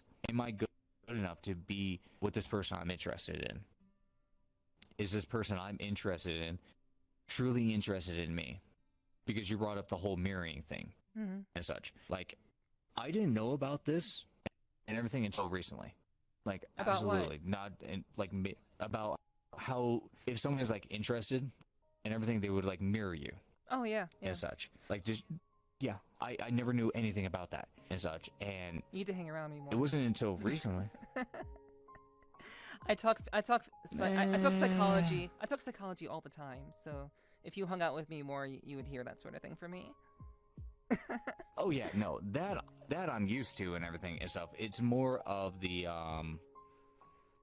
if I hang around you more and everything, I'm afraid certain conversations are gonna come up, and I'm just gonna be that guy in the corner going like, yeah, I'm following, In the back of my head, I'm just completely blank. Like I'm just that guy, just going, That will only happen if you get me and Philo together. If you get me and Philo together, that will likely happen. And me and anyone else, probably not. You'll probably be able to be okay. You are underestimating me. No. Excuse me. You're overestimating Overestimating. me. Okay. Okay. Yeah. No, okay. So because of my ADHD and a bunch of other things and stuff, like, I don't know if the camera has picked them up yet and everything, but there's these little motes that go around and everything and such. Yeah. Like there's been a few times I've been talking and I'm looking at that, or I'm looking at my camera, or I'm looking at these other things and stuff, and I'm like, oh crap, what are we talking about? Like, you completely overestimate me. I'm easily lost in the sauce. But yeah, no, what I really look for in my partners and everything and such, if you don't mind me saying this, the mirroring. Yeah, I didn't know anything about that in any way, shape, or form. And then when I started learning more about that and everything, that hit way too close to home for me. Because that's how my past was and stuff. Like, I'm also guilty of it. I'm not gonna lie, I'm also guilty of it. And I had no idea and stuff, because I liked them for who they were and everything, and I wanted to spend more time with them. And I'm also very quick to fall in love. I'm one of those guys, like, I'm easy to fall in love with somebody, but I know my limits. I won't say anything, but I'm very quick to do that. Like, I could fall in and out of love as quick as my right hand and stuff. Like, it just happens for me. I don't understand myself and stuff, but I know my limits and everything and stuff, so I won't say much. Or if I do show romantic interest to someone, I need to know them on a very deep level and stuff. Like, I almost know their skin from my skin, pretty much. Well, that sounds really creepy to put it that way, but we're just gonna roll with it. Yeah. There's a general closeness, like you know them so well, like you can look at your own skin, and you can look at them, and it's like looking at your own self in a lot of ways, because you're so close. Yeah. Exactly. Yeah. And everything. Exactly. I saved it. You can thank me later. Go on. Oh, there's a moat. Yeah, of course. Yeah. Convenient. Convenient. Oh, very, very convenient. So the other part of the question is what I look for in a partner. What was the other part of the question? Like, basically, I guess, like, I guess, I would say, I guess I didn't ask you, or we didn't clarify what exactly, like, what's your taste? So I guess what's your I guess orientation? That's the word. What would be your Okay. So this is the part where I say I'm bi, because that was a very big word and it kind of went over my head. Yes. And everything. That would so be, yeah. Yes.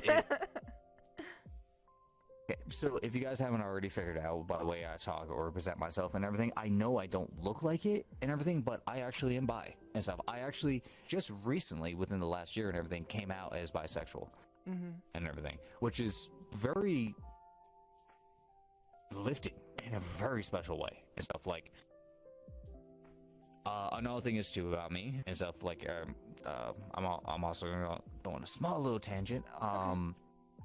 A little thing about me, if you guys don't know, but my channel does and stuff. I served in the U.S. military for 5.5 years and such. I did 2 contracts and everything and stuff.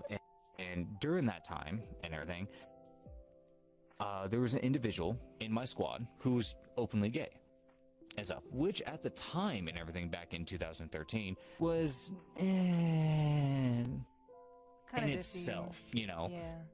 Yeah, well, because we were also in Kansas, and my apologies if any of you viewers and everything here on the channel and stuff, or from Kansas and everything, well, you have a very screwed up state. You have a very screwed up state.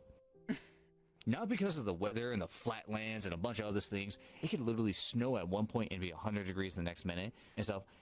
But there were a lot of individuals in that state that, to this day, I would never go back to Kansas. I refuse to go back there. Like, there were so many people that just put me off and everything. I can't go back. But because of where we were and everything, he was never truly open about it and stuff. We were squad mates and everything and such, and there was one day we were hanging out with our team leader and stuff, and do not do this, we do not condone this and everything, but all of us were underage drinking. Now, we were in a confined space having an adult watch over us and everything and stuff. The reason why we're underage drinking is because it's the military. The military has a lot of traditions and norms and customs that they do. One of them is being an infantry, and stuff, which I was 11 Bravo. One of the traditions that you have and everything is you drink with your soldiers. If you're, like, I did this when I was a team leader and stuff, you drink with your soldiers. The reason being and everything is because not only does alcohol bring out inner truths and everything and stuff, you know, but it also loosens up some barriers, you know, so you can get connected on a very close level, because we had to be very close with each other and stuff. And me and my squad mate and everything, me and him are drinking together, we're playing games together, our team leader is going in between checking on everybody, and he got comfortable with me and he's like, hey man, I gotta tell you something. Yeah, what's up? I'm gay. Okay, and that was literally my response to it. Like, I never knew. Well, I was very not arrogant about it. I just never experienced that and stuff with homosexuals or anything like that and stuff. Like, I was in my small little town and stuff, and even to this day and stuff, like, in this small little community that I live in here in IRO, there are 3 gay people, all know each other. There's myself, as known as the bisexual, because I've been very, very open about it and such, and probably one other person. That's it. There's only like 7 of us in a town of almost, give or take, 5,000, almost 6,000 people in this community. There's only that many. And I've had my window shut out once, which I'm thinking it's been shut out. It was not by an actual bullet and everything, but it was a BB. And stuff, but they did shoot out my window. I've had my car aged multiple times because of it. Jeez, wow. Well, I don't care. And Well, stuff. Like, I mean, clearly, they could throw all it of seemed it. like he didn't care, but still, like, unfortunate. Yeah, it is what it is. I honestly don't care and stuff. But to get back to the story with my squad mate and everything, he wasn't openly gay, but he explained a lot of things to me. And from there, learning through him, I got to know more about myself and everything. Now, at that time and everything, I was never interested in men in any way, shape, or form. I was the man of the men. I had to be the man of the man. And stuff. I was 11 Bravo. I had to be the best and everything. I had to be a straight up man. I had to have a jack in one hand, a cigarette in the other, and say F you to the world. Just what the norm was. Wasn't later on in life and everything and stuff when I was almost ready to get out and stuff, because politics and a bunch of other things and stuff. I'm not going to really get into it because the military, it's its own thing. Yep. But when I got out and everything, and I came back to my hometown and stuff, where I'm living at now and stuff, I took a hard look at myself in the mirror one day, and I'm like, I've lost with every single one of them I have dated. It's been one night stand. I can't get in a relationship. I couldn't find a significant other in any way, shape, or form. I just couldn't. And I connected with men more easily. It wasn't just the video games. It wasn't just the drinking. It was more on personal levels too and everything. Past experiences to the small little things, the small little hobbies and everything.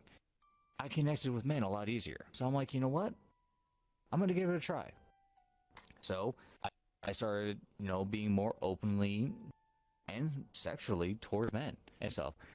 And eventually, I'm not gonna say that story, but my stream knows this story. I did actually eventually did sleep with a man and everything, and wasn't a great experience, but hey, at least I've done it and tried it. I mean, I am still I mean, I still hit on men constantly and stuff. I still hit on women constantly and stuff. Well, does get me in trouble from time to time. I'm not gonna lie, and everything, because it's the whole idea of hitting on someone is always a risk. It's always a risk. You're putting yourself out there. Yeah. You don't know what you're gonna get. You don't know how they're gonna respond. You know, getting in trouble for it. That's par for the course, really. Oh yeah, it just make sure when you do it and everything, it's not someone who's may or may not be around the age, let's say 65 or above. You know exactly where I was going with that. Yeah. Yeah. Go on. Yeah, all joking aside, right. before Neph completely cracked under the pressure and everything, yes, always ask for consent, know to read the room, do not be a creep or anything, and stuff. Like, generally know your limits, know what you're getting into, and know what you're doing. And because, like I said, I've been in trouble multiple times. There was actually one time I was at a casino, I was gambling and stuff, and this couple and everything came up, sat next to me on these machines. Now, this is before I put more time into my streams and stuff. I was working a dead-end job and stuff. I wasn't really making rent and everything, and gambling is one of the easiest ways to make income, which is the stupidest reason to get into gambling. Yes. So don't ever do this. Don't do this. You will lose. So, yeah, very. And another thing you should learn about Fifi is do not copy what he does. Learn from his experiences, learn from his mistakes, and be better about it. Let Fifi do all those mistakes for you. But, I'm sitting there, I'm playing at these machines and everything, and this couple just walks up, and, excuse me, my apologies. I'm just sitting there playing my machine and everything. The husband leaves. The wife, well, I say husband because I didn't know at the time, so she comes up to me and scoots one seat closer, starts playing the machine next to me. We start talking about how we're winning and losing and stuff, just typical things and everything. The husband sits on the other side of me and everything. He starts doing the same thing, just same conversation and stuff. And next thing I know and everything, the woman walks away. Me being intoxicated, well, not really intoxicated, but a good amount of drinks around me because it's free drinking. Yeah. You know? Yeah. I start hitting on the guy just a little bit. Start probing to see where his limits are. Right. So I'm like, hey, that's a good watch you're wearing and everything. Hey, you're looking good tonight. You know, simple, small, low probes. Then he starts flirting back, like hardcore flirting back. Huh. So, wow. Yeah, well, this is where I should have raised a red flag and stuff. The reason being and everything is because apparently they wanted to start some crap that night. Maybe they were losing a lot of money, or they were just having a very bad week or something. They were out looking for trouble. Just plain and simple. Because after the guy started hitting on me and stuff, and we're being very open about what we're doing and stuff, like, hey man, I really want to get in those pants, like those kind of jokes and everything, like hardcore flirting and such. The wife comes back with a drink and everything and goes, you need to stop hitting on my man, and does this and started accusing me of this and that. And I'm like, whoa, my apologies, ma'am. I'm okay. I'll stop. I'll move to a different machine. Like, I was the gentleman. I know for a fact, even with a few drinks in me. I'm like, I apologize. I'm sorry. I'll get my stuff and I'll leave. And I'll go to the other casino or just leave all in general. Like, I would just be away from you completely. Yeah.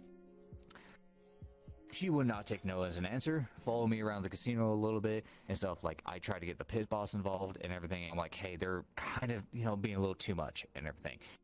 And the pit boss just didn't do anything. The reason being is because I used to work at that casino. And I was I was known to hit on men and such. On it, when I was on my breaks and everything outside the casinos, they knew I was hitting on men, I was hitting on women, I was just being flirtatious with people because I'm a very flirtatious guy. It's just how I am. And the pit boss is like, we don't see anything. You're good. She walked away from me. And so I'm like, all right, so I gotta deal with this situation on my own. And so I tried to confront her, like, hey, my apologies. He came on to me, like, he was hitting on me. I was hitting back. I thought everything was cool. I'm just looking to have fun tonight and stuff. She took that as I was trying to sleep with her husband and stuff, and completely threw drinks at me, completely just cussed me out, just being who she was. Yeah. And such. And I couldn't drive home because I smelled like alcohol and stuff, so I had to leave my car at the casino and stuff. I had to walk 3 blocks home with a bum leg and everything. So always know your limits, people, of who you're hitting on. Know where you know your limits, and always ask for consent. And just don't pull a Fifi. If you learn anything from today's podcast and everything, don't pull a Fifi. Indeed, indeed. I mean, I imagine you're not the only one who's done that sort of thing, but you know, and for this context, yes, I suppose don't pull a Fifi. But let's not make this a thing. Let's not make this a thing, because I feel like the next time we're gonna be on making content together and everything, the whole comment section it says, "Hey, it's that guy Fifi. Hey, I pulled a Fifi. Oh, hey, here's my pull a Fifi story." Like it's gonna be a whole thing now. Well, okay, well, this honestly just leads into the whole thing about, you know, ranch and everything, so... Oh my god! Okay. I wasn't going to do it, but then you're like, oh, it's gonna become content, blah, blah, blah, blah, and you're like, well, I have to kind of go with it. I have to, that's what I gotta do. I have to do it. But there's really nothing that I can go. There's nowhere I can go after that. So just being a YouTuber and everything, you gotta make the content, and you have to go and destroy a man's career. Okay. So we're gonna talk about this. All right. No, there's nothing to talk about. There's literally nothing to talk about. It's just a meme. Yes, it's a meme, but there is a story behind the meme. Do you want to know the story? Because I could leave it to myself. You can share the story if you want. I actually don't remember the story. I just remember that... First and foremost, I wanted to apologize.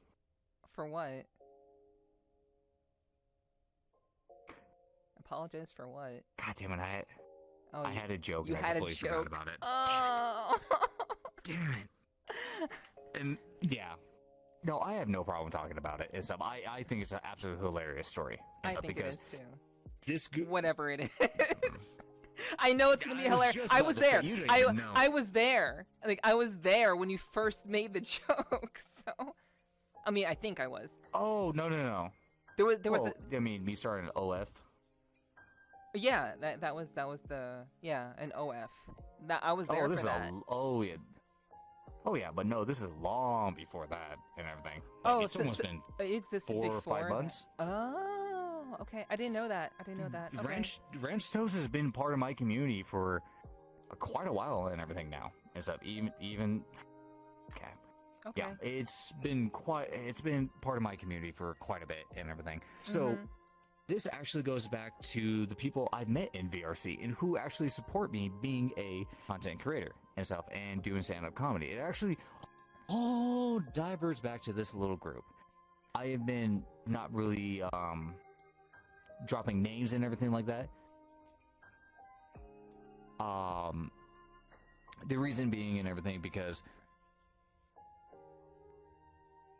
I want their consent and everything and stuff. Like that's fair. It is their community. It is their community and stuff. And yes, I am a part of it and stuff. But I don't want to drop names and everything because I do want it. It's up to them. I'm pretty sure if they ever do show up in my chat from time to time and stuff, I'm pretty sure they would be like, yeah, you can drop names. We don't care and stuff. But I don't see them in chat very often. So I'm just like, you know what? I'm not gonna say names.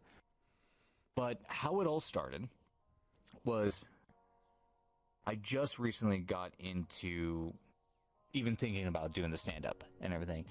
And I'm with a group of individuals who I'm with quite a bit and everything. And we're sitting there at the drinking night and stuff.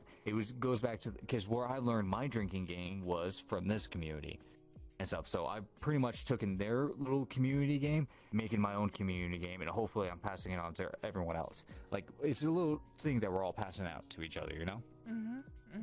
And one of the dang challenges that you have to go through is you take an odd dare from a player. That's it. You take a dare from an odd player. That's it. Without skipping a beat, this individual goes, put ranch on your toes, take a picture of it, and send it in the Discord. There was no hesitation, nothing from this individual. They just straight up said, put ranch on your toes. Oh. That's it. That's it. Now, this individual and everything, which is a part I leave out of most stories and everything, but I will say it now because it adds a little bit to it, but don't you ever ask me to do this again. I mean, it's going to be on YouTube now, forever, the whole ranch so... thing. It's fine. You won't ever have to. I don't care about and everything, but I'm just saying the next part I say I would never do again because this okay. It wasn't just putting ranch on my toes that she dared me to do and take a picture of it. She also wanted me to lick it off. Now this individual is a little yeah. They're the very chaotic fun type and everything and stuff. She's absolutely amazing to hang around with and stuff, and I absolutely adore her. I actually respect her quite a bit and stuff of who she is and everything. But they're a little loco and everything. But yeah, that was it. That is the whole thing of how the Fifi Ranch Toes came to be and stuff. Is literally a drinking night, hanging out with friends and everything in the VRC chat, and yeah, that's how it went. But I am never licking ranch off my toes again. And so, very, very bad experience. But this brings up a good point and everything. If you do come over to my channel and you hang around enough, you might learn a few more interesting things about how many times I put ranch on my toes. Because now I have no dignity. My dignity was sold that night. Just absolutely sold to the devil. Yeah, doing such a thing is like absolutely, yeah, you are doing whatever it takes for the content. You are essentially a content monster. Oh no, at that point I was just pissed drunk and I was just pissed drunk and I'm just like, cool, that sounds like a fun dare. Like there was one time, God, it was back in Kansas when I was in the military. I went to an adult themed party and everything. I got really, really intoxicated and such, and it was off melon balls too, which is a very odd drink and everything. Just never gonna touch those things again. But I got so terribly intoxicated. Somebody dared me to streak, and I did. No hesitation. Oh no! Wow. And you're welcome, you do. And I can't wait to hear this story come bite me in the ass later. But yeah, no, no hesitation, no nothing. When I used to not be able to control myself and everything as an alcoholic and stuff, like I have a lot better control with my alcohol nowadays and everything. But back, man, when I was younger and everything, I had no control over myself. You could literally dare Fifi just like, hey, Fifi, see that dumpster over there? Go jump in it. Drunk Fifi? Be the first one to do it. Just no hesitation.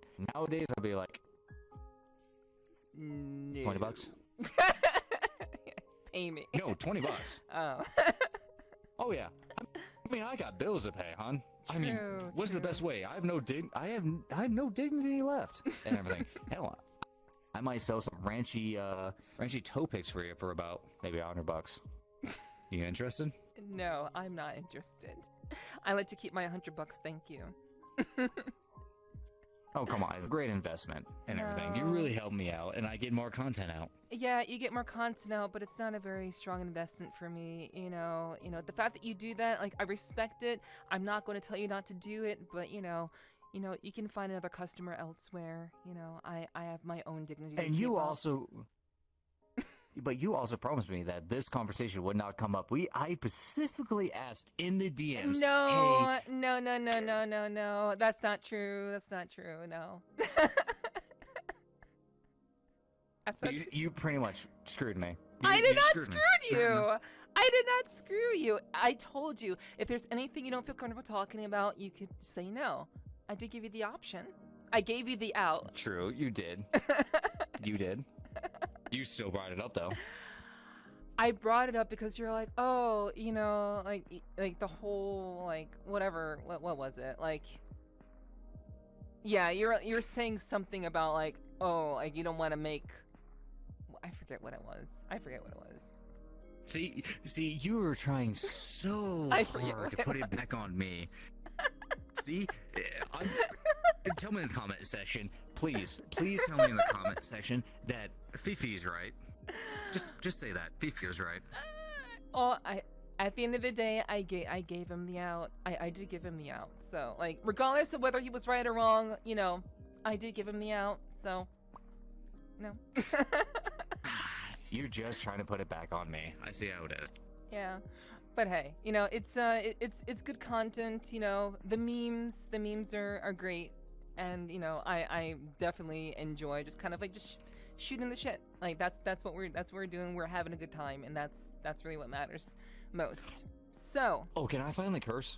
We're like an hour and a half into this, dude. Oh my god. Yeah, you can actually, like, if you want to. If you want to swear, it's okay now.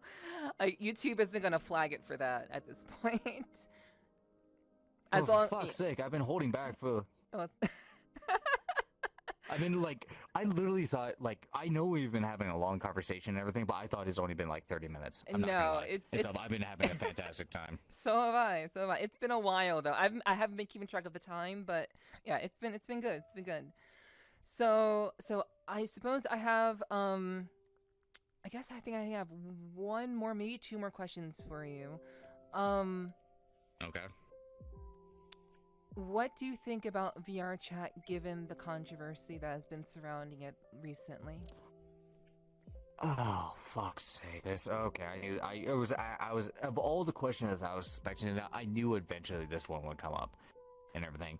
It's why it's at the end. Fucking hell. Okay. Yeah, that makes sense.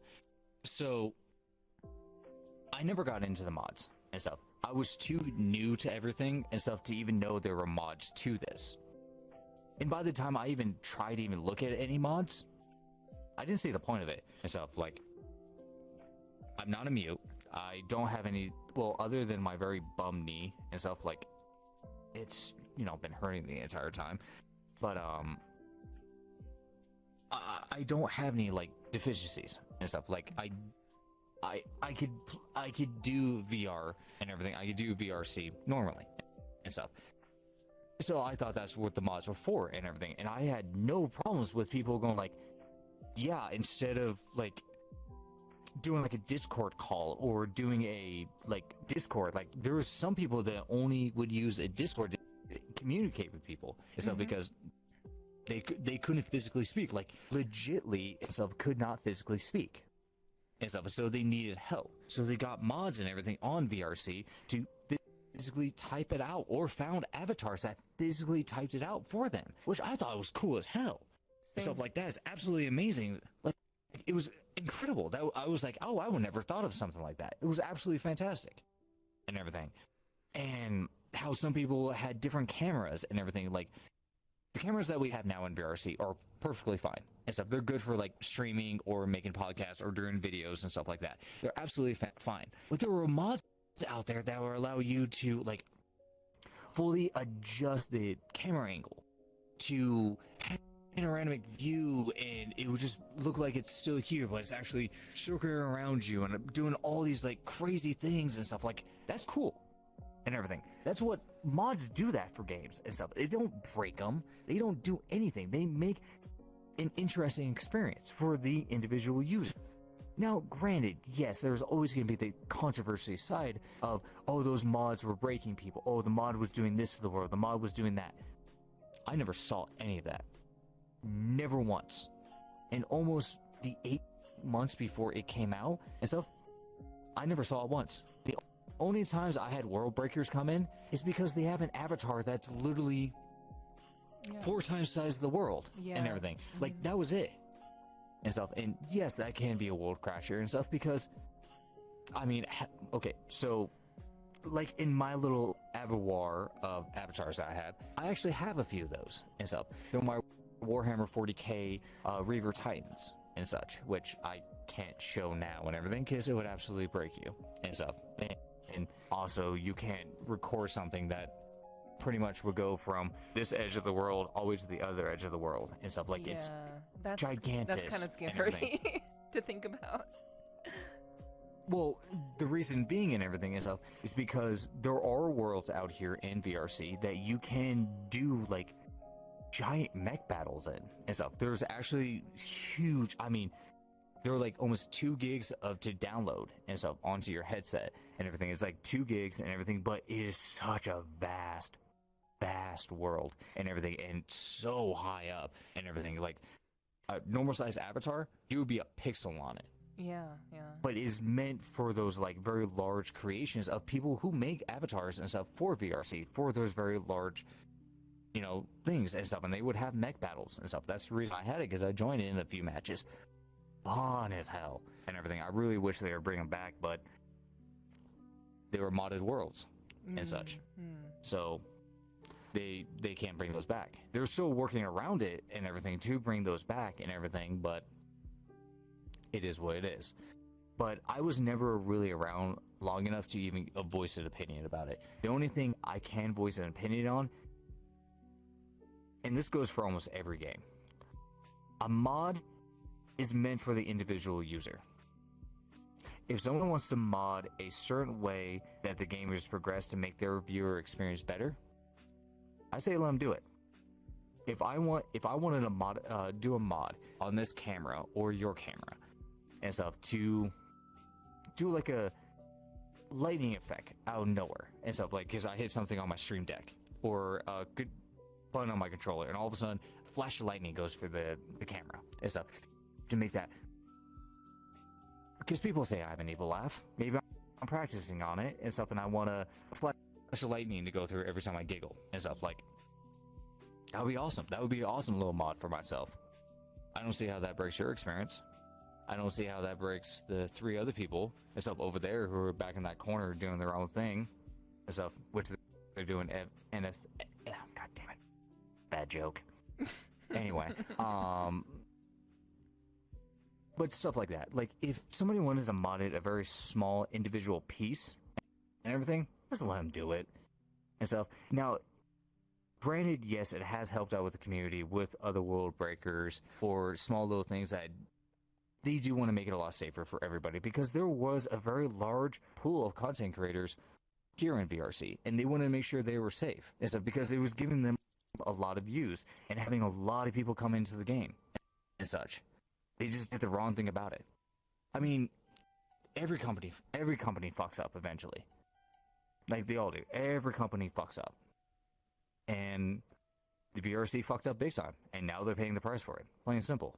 Literally. But I do think... Honestly, yeah. But I think down the road and everything, they are going to listen to a lot more people and stuff. They're not going to just look at the content creators. They're not going to just look at the ones that bring them the most views and stuff. They're going to take a small pool of us and go like, hey, what do you want to bring back? Which they did and stuff. Like, in the beta version and stuff, they actually brought back a voice box and everything, and a chat box for people and stuff.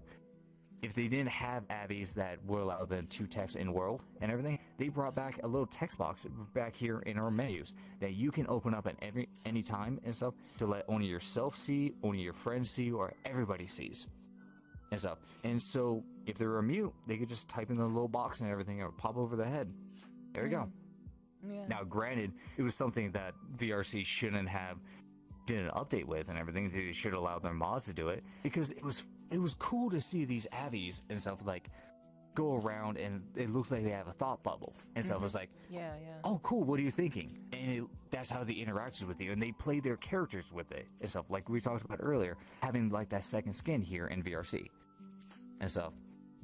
So yeah, I mean that's the only thing I have to say about it. Yeah, they fucked up and everything and stuff majorly, but eventually every company fixes themselves either by pulling the stick out or shoving the stick up further in, and people forget about it. Yeah, I mean that's really all that I think that's a good way of putting it. Like obviously, like you and I don't really have much experience in VRC, so all we have is our own personal interactions with the game and who we've come across in our very short time on this platform. So like we can have our opinions about things, but they're very limited to the scope of what we've experienced. And I think you voiced your opinions and thoughts about it pretty succinctly, I would say. And have you lost any friends because they were just so upset that they just never came back? Have you like lost people because of that, or just seen less people on from your friends list? No, to be honest, and everything and stuff. I think a lot of I think the people I met were either new with me or they just didn't care and stuff. Or I don't know. I never really lost anyone. The only person I have lost off my friends list and everything is because they were being an absolute idiot. They were saying absolutely racist things and stuff in a public world and everything. And I wanted to join them, and I just walked in on them just saying all this racist, stupid crap and everything. I'm just like, there you are, friends list, remove, and I walked out of the world. Like, that's the only person I've ever lost off my friends list and everything. Like, the friends list I have, I've kept very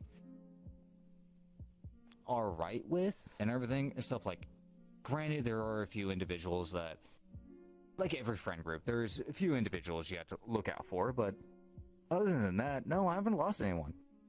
Oh, that's good. That's good. I feel like my friends list is much smaller these days. I don't know, maybe I came across people who are just way more, connected with VRC than most. Because, like, the few people that I've met in public worlds, they were a very... Like, I've met a number of people in public worlds, but at the same time, it's like, a lot of them only get on at a certain time, so I can't tell if I've actually lost them, or just I only come on a certain period of time. So... But I do feel like I see a loss. Yeah, you are very selective with your time because you are working a full-time job and stuff. So it does suck. I only get to see you maybe on Tuesdays, maybe once a week and everything. It does suck, but it's understandable and stuff. Like, I mean, it's also kind of with me and everything. Like, I had two very close friends. My very first people I ever met in VRC is named Mochi and Chom, and so who have been on my channel many times. I remember them. Like, I know them. Like, I hung out with you and them at one point, but I haven't hung out with them since that one time, which is really sad. Yep, it really is. I absolutely miss the hell out of them and stuff. The reason being and everything, Mochi is going to college and stuff. She is a full-time dancer. She is doing all these fantastic things and stuff. Just doesn't have the time to get on anymore. Like, I think she's getting a scholarship last time I talked to her and everything and stuff for her dancing and stuff. Like, that was another reason for it. And Chum is now, he finally got work and everything and stuff, and now he's working full-time and such. Oh, and he doesn't do content or anything like that. But they're both just fully just have different lives and everything and stuff. And sometimes that life just takes such a big priority that you can't pop in a headset for, And that's another thing when it comes to the VRC. When you come into VRC, do not expect to be there for 20 minutes. Never expect that. Because by the time you pop your headset in, you see one friend. Because, like I said earlier, I thought the conversation was only 30 minutes. You're literally telling me it's almost been 2 hours. Like, where the hell did the time go? And that's what I love about VRC and stuff. You could literally meet in with one person that you've met online, have a conversation, and next thing you know, it's been 2.5 hours. Plain and simple. Yeah, that's what I like about it. Like I really like that immersion is super important to me, and like it's the thing about it is that it's so rare that I get to actually feel that sense of immersion in VRC, and it's only during that rare period of time around a certain kind group of people. And I wish it wasn't just so specific like that for me. I wish I felt immersed every single time I throw on the headset, but that's my own personal issue. That's my own thing that I personally struggle with. But like, are you one of the people who like have phantom sense? Do you have that? Yeah, I picked that up very early on and everything. The reason being and everything and stuff, because I also thought about it when it came to my stand-up and everything. I'm like, you know what? If I could just feel what's going on around me and stuff, like I could feel when somebody comes up and like gives me a hug and such, or I feel this bit of the joke coming when it comes to my stand-up or my streams and everything. I thought more and more about it, and next thing you know, like when somebody does come and give me a hug, I feel something and stuff. And then next thing I know, I'm like, yeah, I've got fan sense and everything. Like I physically feel. It's not because of how much time I've spent in VRC and everything. It just mostly comes down to I want to feel this hug. I want to feel this, and then you trick your mind to go like, oh, I'm actually getting a hug from one of my close friends and everything. When I give her a hug, I physically feel her next to me or physically holding on to me and stuff. It's because I force myself to feel that. And that's how I think Phantom Sense has started for a lot of people and stuff. Is you want to be, like you were saying earlier, you want to be so immersed in this and stuff because we wear this as a second skin. And next thing you know is, yeah, you got Phantom Sense and such. And for me, it sucks and everything because I'm constantly hit over the head with things. I'm constantly getting things thrown at me.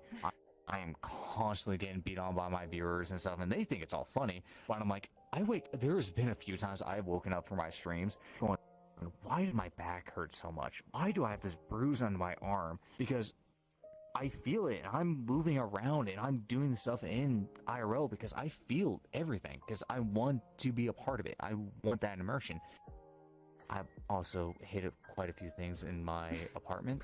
Yeah. And stuff. I think I actually have broken quite a few things and stuff. I think I still have a broken mirror I haven't fixed yet. It's probably experienced my bad luck the last few days. It's probably the start of it. Yeah. But yeah, I feel like most people who have Phantom Sense though just already have it. Like it's not like it's something that they willed into existence. They just have it.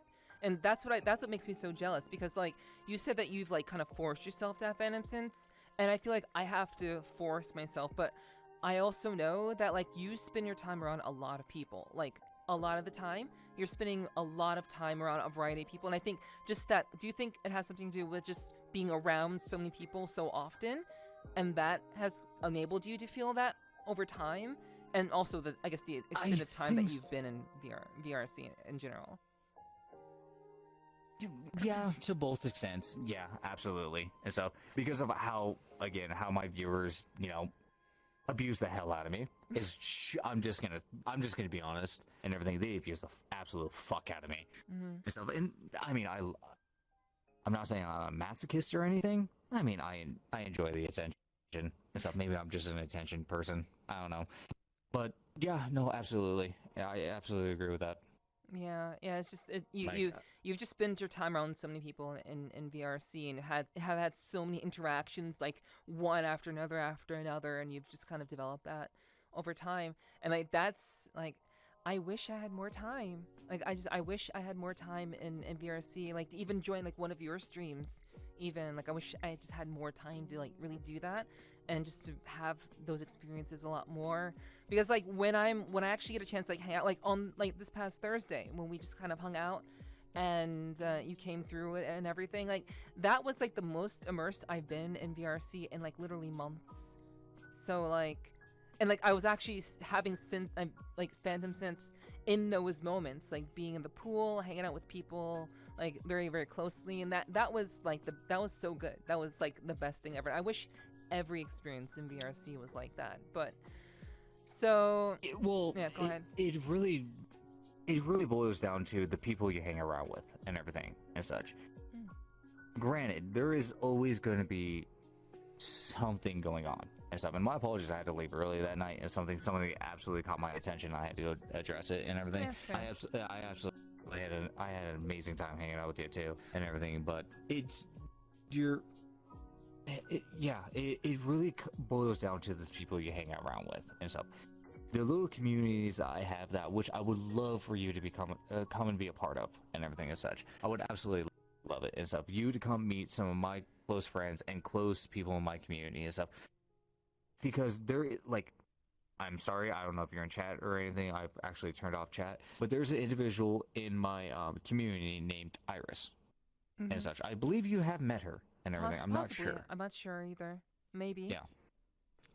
They're the one that walks around with a small little bird and everything and stuff, and it goes, ew, ew, all the time. Oh, no, I don't think I've And met such. her. Okay, then you're absolutely love her and everything. Yeah, constantly walks around in a little this furry avatar. I don't know what they're called and everything and such. I can't remember off the top of my head. Carbuncle? But she constantly just. No, it's a little bird one and such.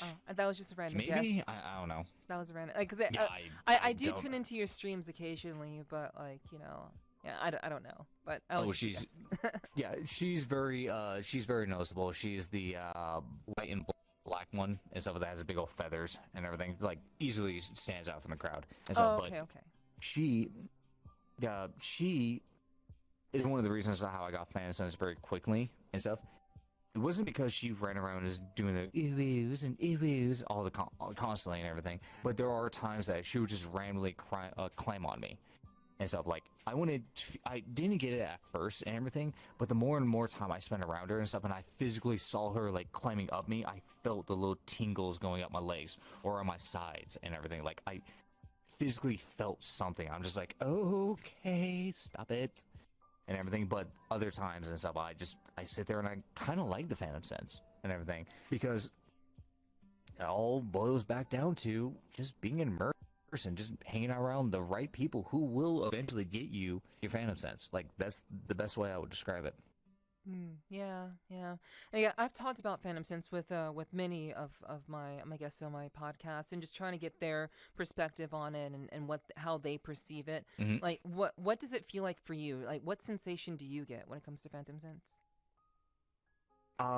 Almost feels like you're getting goosebumps. Okay, so you have a goosebumps. You know when you get the that cold, yeah, like that cold feeling when you get the goosebumps and everything, but it's very selective and you could feel like going places. You know, when you just all of a sudden just get cold, you get the goosebumps, all of a sudden it's all over your body. Not with me.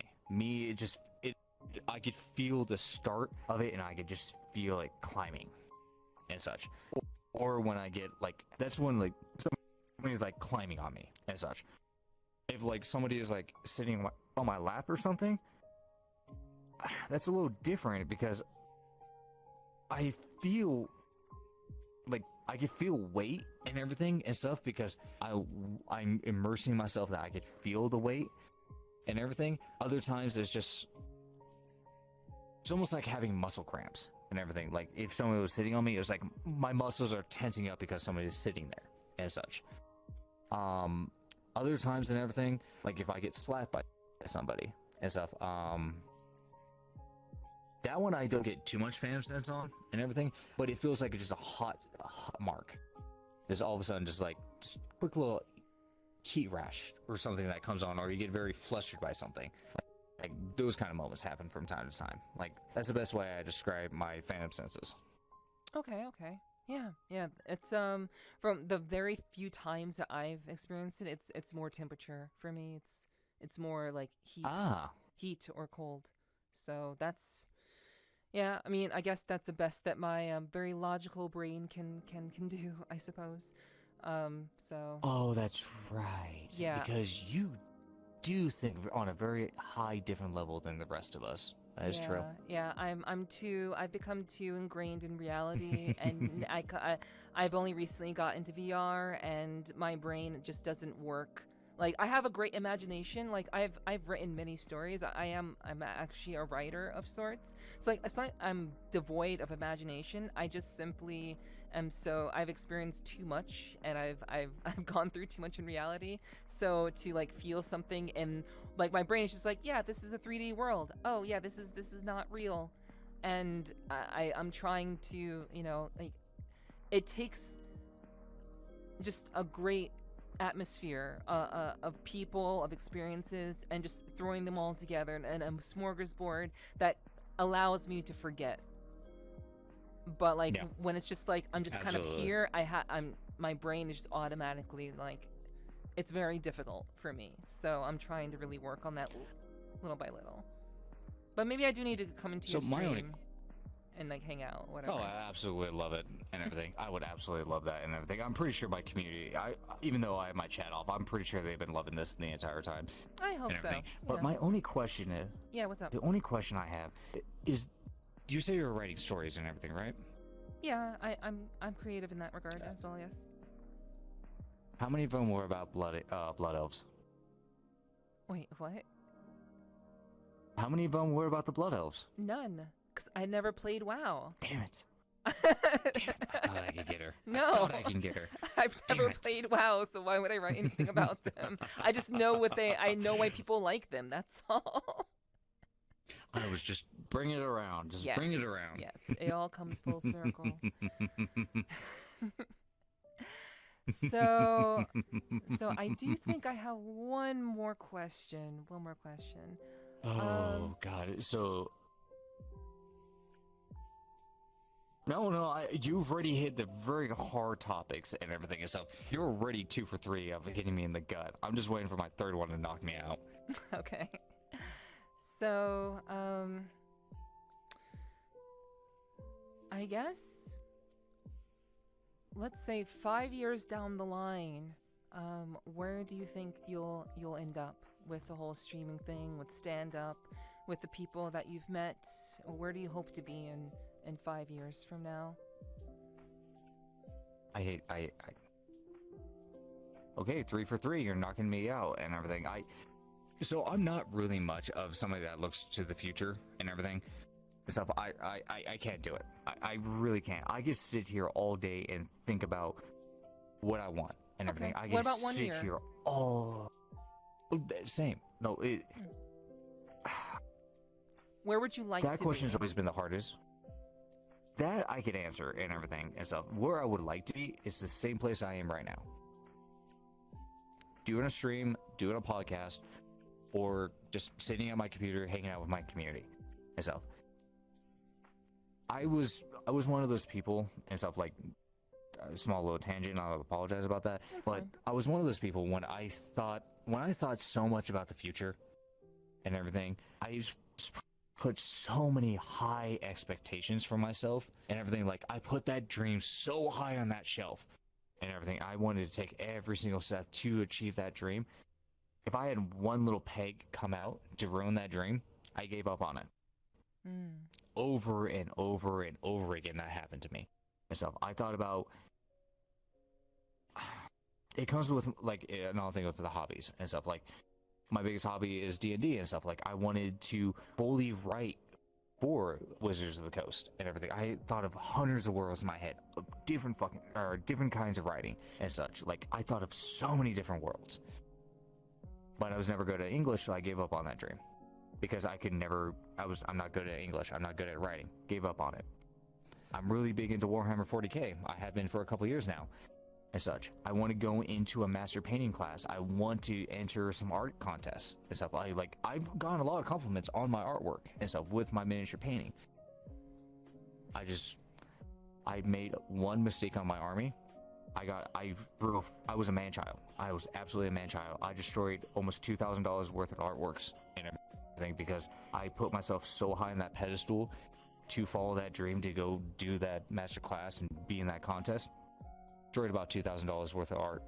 They're still sitting in my back room right now. Stuff, I haven't cleaned it. It's been sitting there for almost 6 months now. Complete trash, broken, paints everywhere and stuff. I just can't look at it anymore. I want to get back into it and stuff because it's not part of my dream anymore, but still sitting back there because I was a petulant man-child. So I had to fit everything because I thought too much about my future and everything. And yeah, like, it hurts me every time I look at it that I destroyed over $2,000 of my hard work is back there right now, completely destroyed and broken because, yeah, like, because I thought too much about my future and I put myself so high on that pedestal. I just couldn't. I put myself in that mind trap and everything. I couldn't achieve that goal and such. So what I'm learning about myself is I need to stop thinking ahead I need to do what I've always told myself, and when I started doing my VRC streams, be yourself, be who I want to be, and who I want to be, and everything, and what I want from. Bring it all back. Being on a podcast, being on a live stream, being with my amazing community after the stream, if anyone's going to be awake at this time, or whatever stuff. That's what I want and everything. That's what I want to see down the road, is that I'm still my true self. I'm not just Fifi. I'm not just the second skin here in VRC. My life outside of here, I don't care. Stuff. I could work a dead-end job and everything. Everyone works a dead-end job. Everyone has the same thing and stuff. I'm not complacent. I'm just happy where I am. And that's why I want that to be continued down the road. I want to stay who I am, and I want to stay happy. That's why I can answer that question. Okay. That's a great answer. That's a great answer. And is there anything that I can potentially do to help you? Is there anything that you have on your mind that you would like to ask me that maybe has been in your mind that you perhaps have been kind of mulling around and that maybe you would like some feedback or thoughts with? So is there anything that I can answer for you? Unfortunately, we have to close down the recording. We're going to close down the stream. I mean, it's just going to be a complete one-on-one.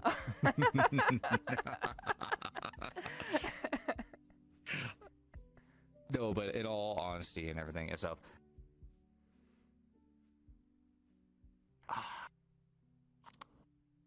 if I invite you to come do a stand-up routine or come to see one of my stand-up shows, would you come? Yeah. If I can manage, that's all I need. If I could manage and it wasn't like it wasn't conflicting with anything, yeah, sure, I'd show up. Yeah. That's all I need and everything and stuff, because. So there's no way that I can help you, like aside from doing that. There's no way that I can do to help you out. No, because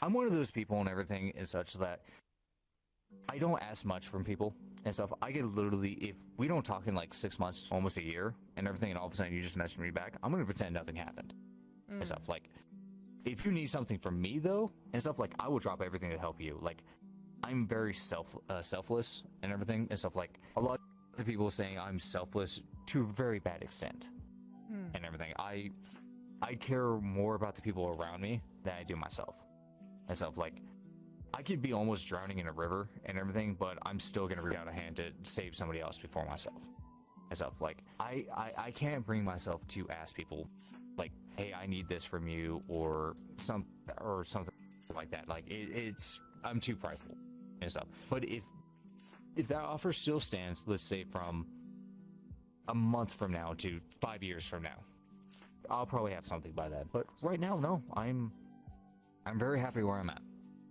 But thank you for asking. Of course, yeah. I try to ask that question for it's something that I ask at the closure of all of my streams. Like, is there anything that I can offer, like advice or feedback on with regards to something that they may be going through or thinking about? And yeah, like I always like to just put the question out there, just so maybe I can add something to their life, since they've been putting themselves out there for me for the last hour or however long. So yeah, I just want to put it out I there. do put myself out there a lot. Yeah, I know. That's what us streamers are meant to do. That's what we do, and hopefully people will accept us for who we are. And I think that's really the most important thing, that people are here to watch us, to be entertained, but also to just observe people who are genuinely just trying to be themselves and provide some manner of joy and engagement to people who may be needing something to brighten their day. And I think the thing that we can do the most as streamers is to brighten people's day, to like make their day a little bit better, because they came to see us. So yeah, that's really go ahead. No, I was just gonna say and everything. Not with my community. My community is just a bunch of horny degenerates and everything and stuff. They're only there to be born in horny jail. That's it. My community is pretty much a horny jail. Really? Oh, I thought my chat was horny jail. I mean, they come to see me. They come to see me for my jiggly ears. So, you know, horny jail.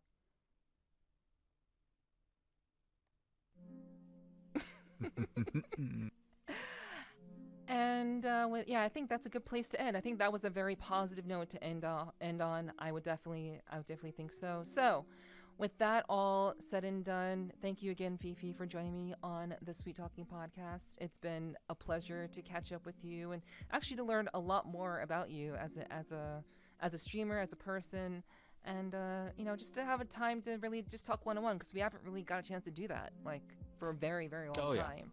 Yeah, so I'm glad that we can do that. Oh, yeah. Yeah. So, how about you tell people where they can find you?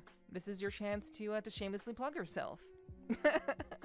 As I've had multiple times already and everything. Well, of course, you can find me here on twitch.tv/FifiLaFi, FiFi_LA_FI. Can't believe I almost forgot my own username. You can also find me on Twitter, which I never use and everything, but I'm still there. I do post maybe something once a month, and that's it. I also do have a TikTok with a lot of my clips here from VRC, where I say some very odd things. It might be to your liking and such. And very lastly and everything and such is I actually post my stand-up routines and everything on my own little channel and stuff. It is also here on my Discord if you do come to the streams and everything. As for the Discord and everything, we'll get you set up in the Discord, and then you can find the channel. And so I do post my pretty much my little bit of the stream when I do the stand-up. Just pretty much cut, dry VOD. Like, I'm not like Neph. I can't edit. I don't have an editing team and stuff. Like, I'm not as amazing as this individual is. I pretty much just cut right from my stream, put it on YouTube, and call for good. So you really should put it up on YouTube, though. You really should. I mean, I'm trying to. I have one video saved right now for my last stand-up and everything, but that one felt like it was a complete bust and everything because there wasn't enough people there. Some of the jokes were failing, but you know what? I'll still put it up just to put it up. And yeah, everything. I mean, eventually when I have time to do it. Yeah, like obviously, I know you're working very hard. Like I know that you're putting up clips, and you know you have been creating content, like a lot of short form content on TikTok and all that. But I do think it's definitely good to like at least get your stand up out there. I think that's unique. Like people doing stand up in VRChat, that's super unique. That's prime content, even if it's not the greatest or you're not happy with it.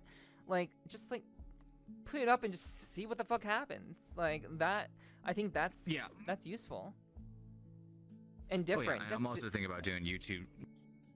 Yeah, definitely, and everything. I don't see anyone else doing this. Most people are just shaking their ass, which I don't get me wrong, I do shake my ass a lot. There's nothing wrong with ass shaking. There's nothing wrong with that. I'm down for that as well. I enjoy it. But I was also thinking about using. Really? So do you want to pull on my tail? Not on this podcast, no. I don't know what will happen if I do that. Maybe I'll just go poof, and I'll just blow into a million pieces of confetti. Exactly. Yeah, and I still need you to wrap up the podcast, so I don't want you to go poof. So. Oh, I thought we were done. Oh no. I was about to get my beer too. Hold the phone. All right, so that is where you said you're going to get into YouTube. You said we're going to YouTube Shorts. Was that what you were going to say?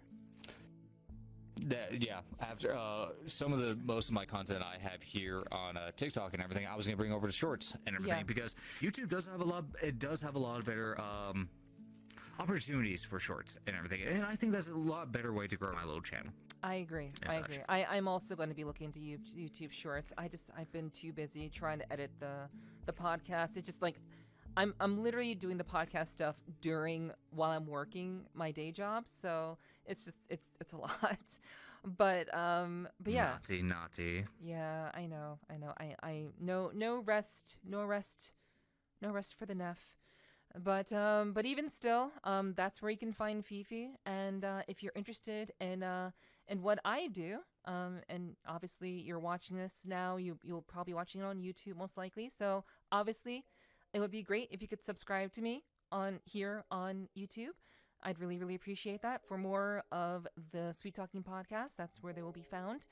I also put up all of my VODs from when I stream, so you can find me also here. The VODs for my streams are posted on this channel. So if you want to know when they're out, it definitely be helpful if you subscribed and hit that notification bell. That'd be super, super helpful. And also, if you prefer to be on Twitch and would like to find me there, I do try to stream on Thursdays, and I'm also trying to stream on Tuesdays when I don't have an interview, like tonight. So you can find me at twitch.tv/NepherT with 2 I's, and it's NEPHERTII, and you can find me there on Twitch if you'd like to tune in there and be a part of my lovely, lovely community of very, very greedy individuals. We are all very greedy for not just me, but also for knowledge and all those other lovely things. So I'm sure you'll have a great time. You can watch me either on Twitch or on YouTube, whatever you prefer, because I do still multi-stream. And I am also on Twitter at twitter.com/NepherT.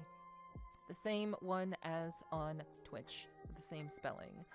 So I would really, really appreciate if you would give Fifi a follow, support him, support his work, support his stand-up comedy, and just check out his community. He has a really wonderful, lively bunch of people who apparently prefer to be in horny jail than anywhere else.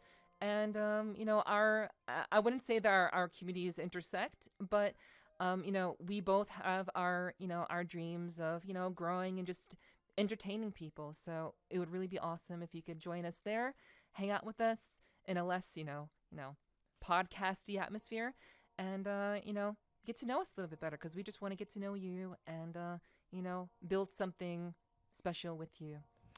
So with all of that said and done, we're going to say goodbye for now. I hope you would tune in again for another episode of the Sweet Talking Podcast.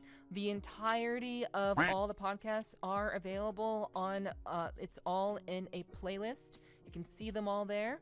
And I would really encourage you to check them all out. Check out other people that we've had wonderful conversations with in the past. And of course, thank you so much for joining us tonight. I hope you enjoyed this episode of the Sweet Talking Podcast with myself, Nefertiti, and my lovely, wonderful friend, Fifi. And until next time, I'll see you all again. Bye-bye for now. Bye-bye.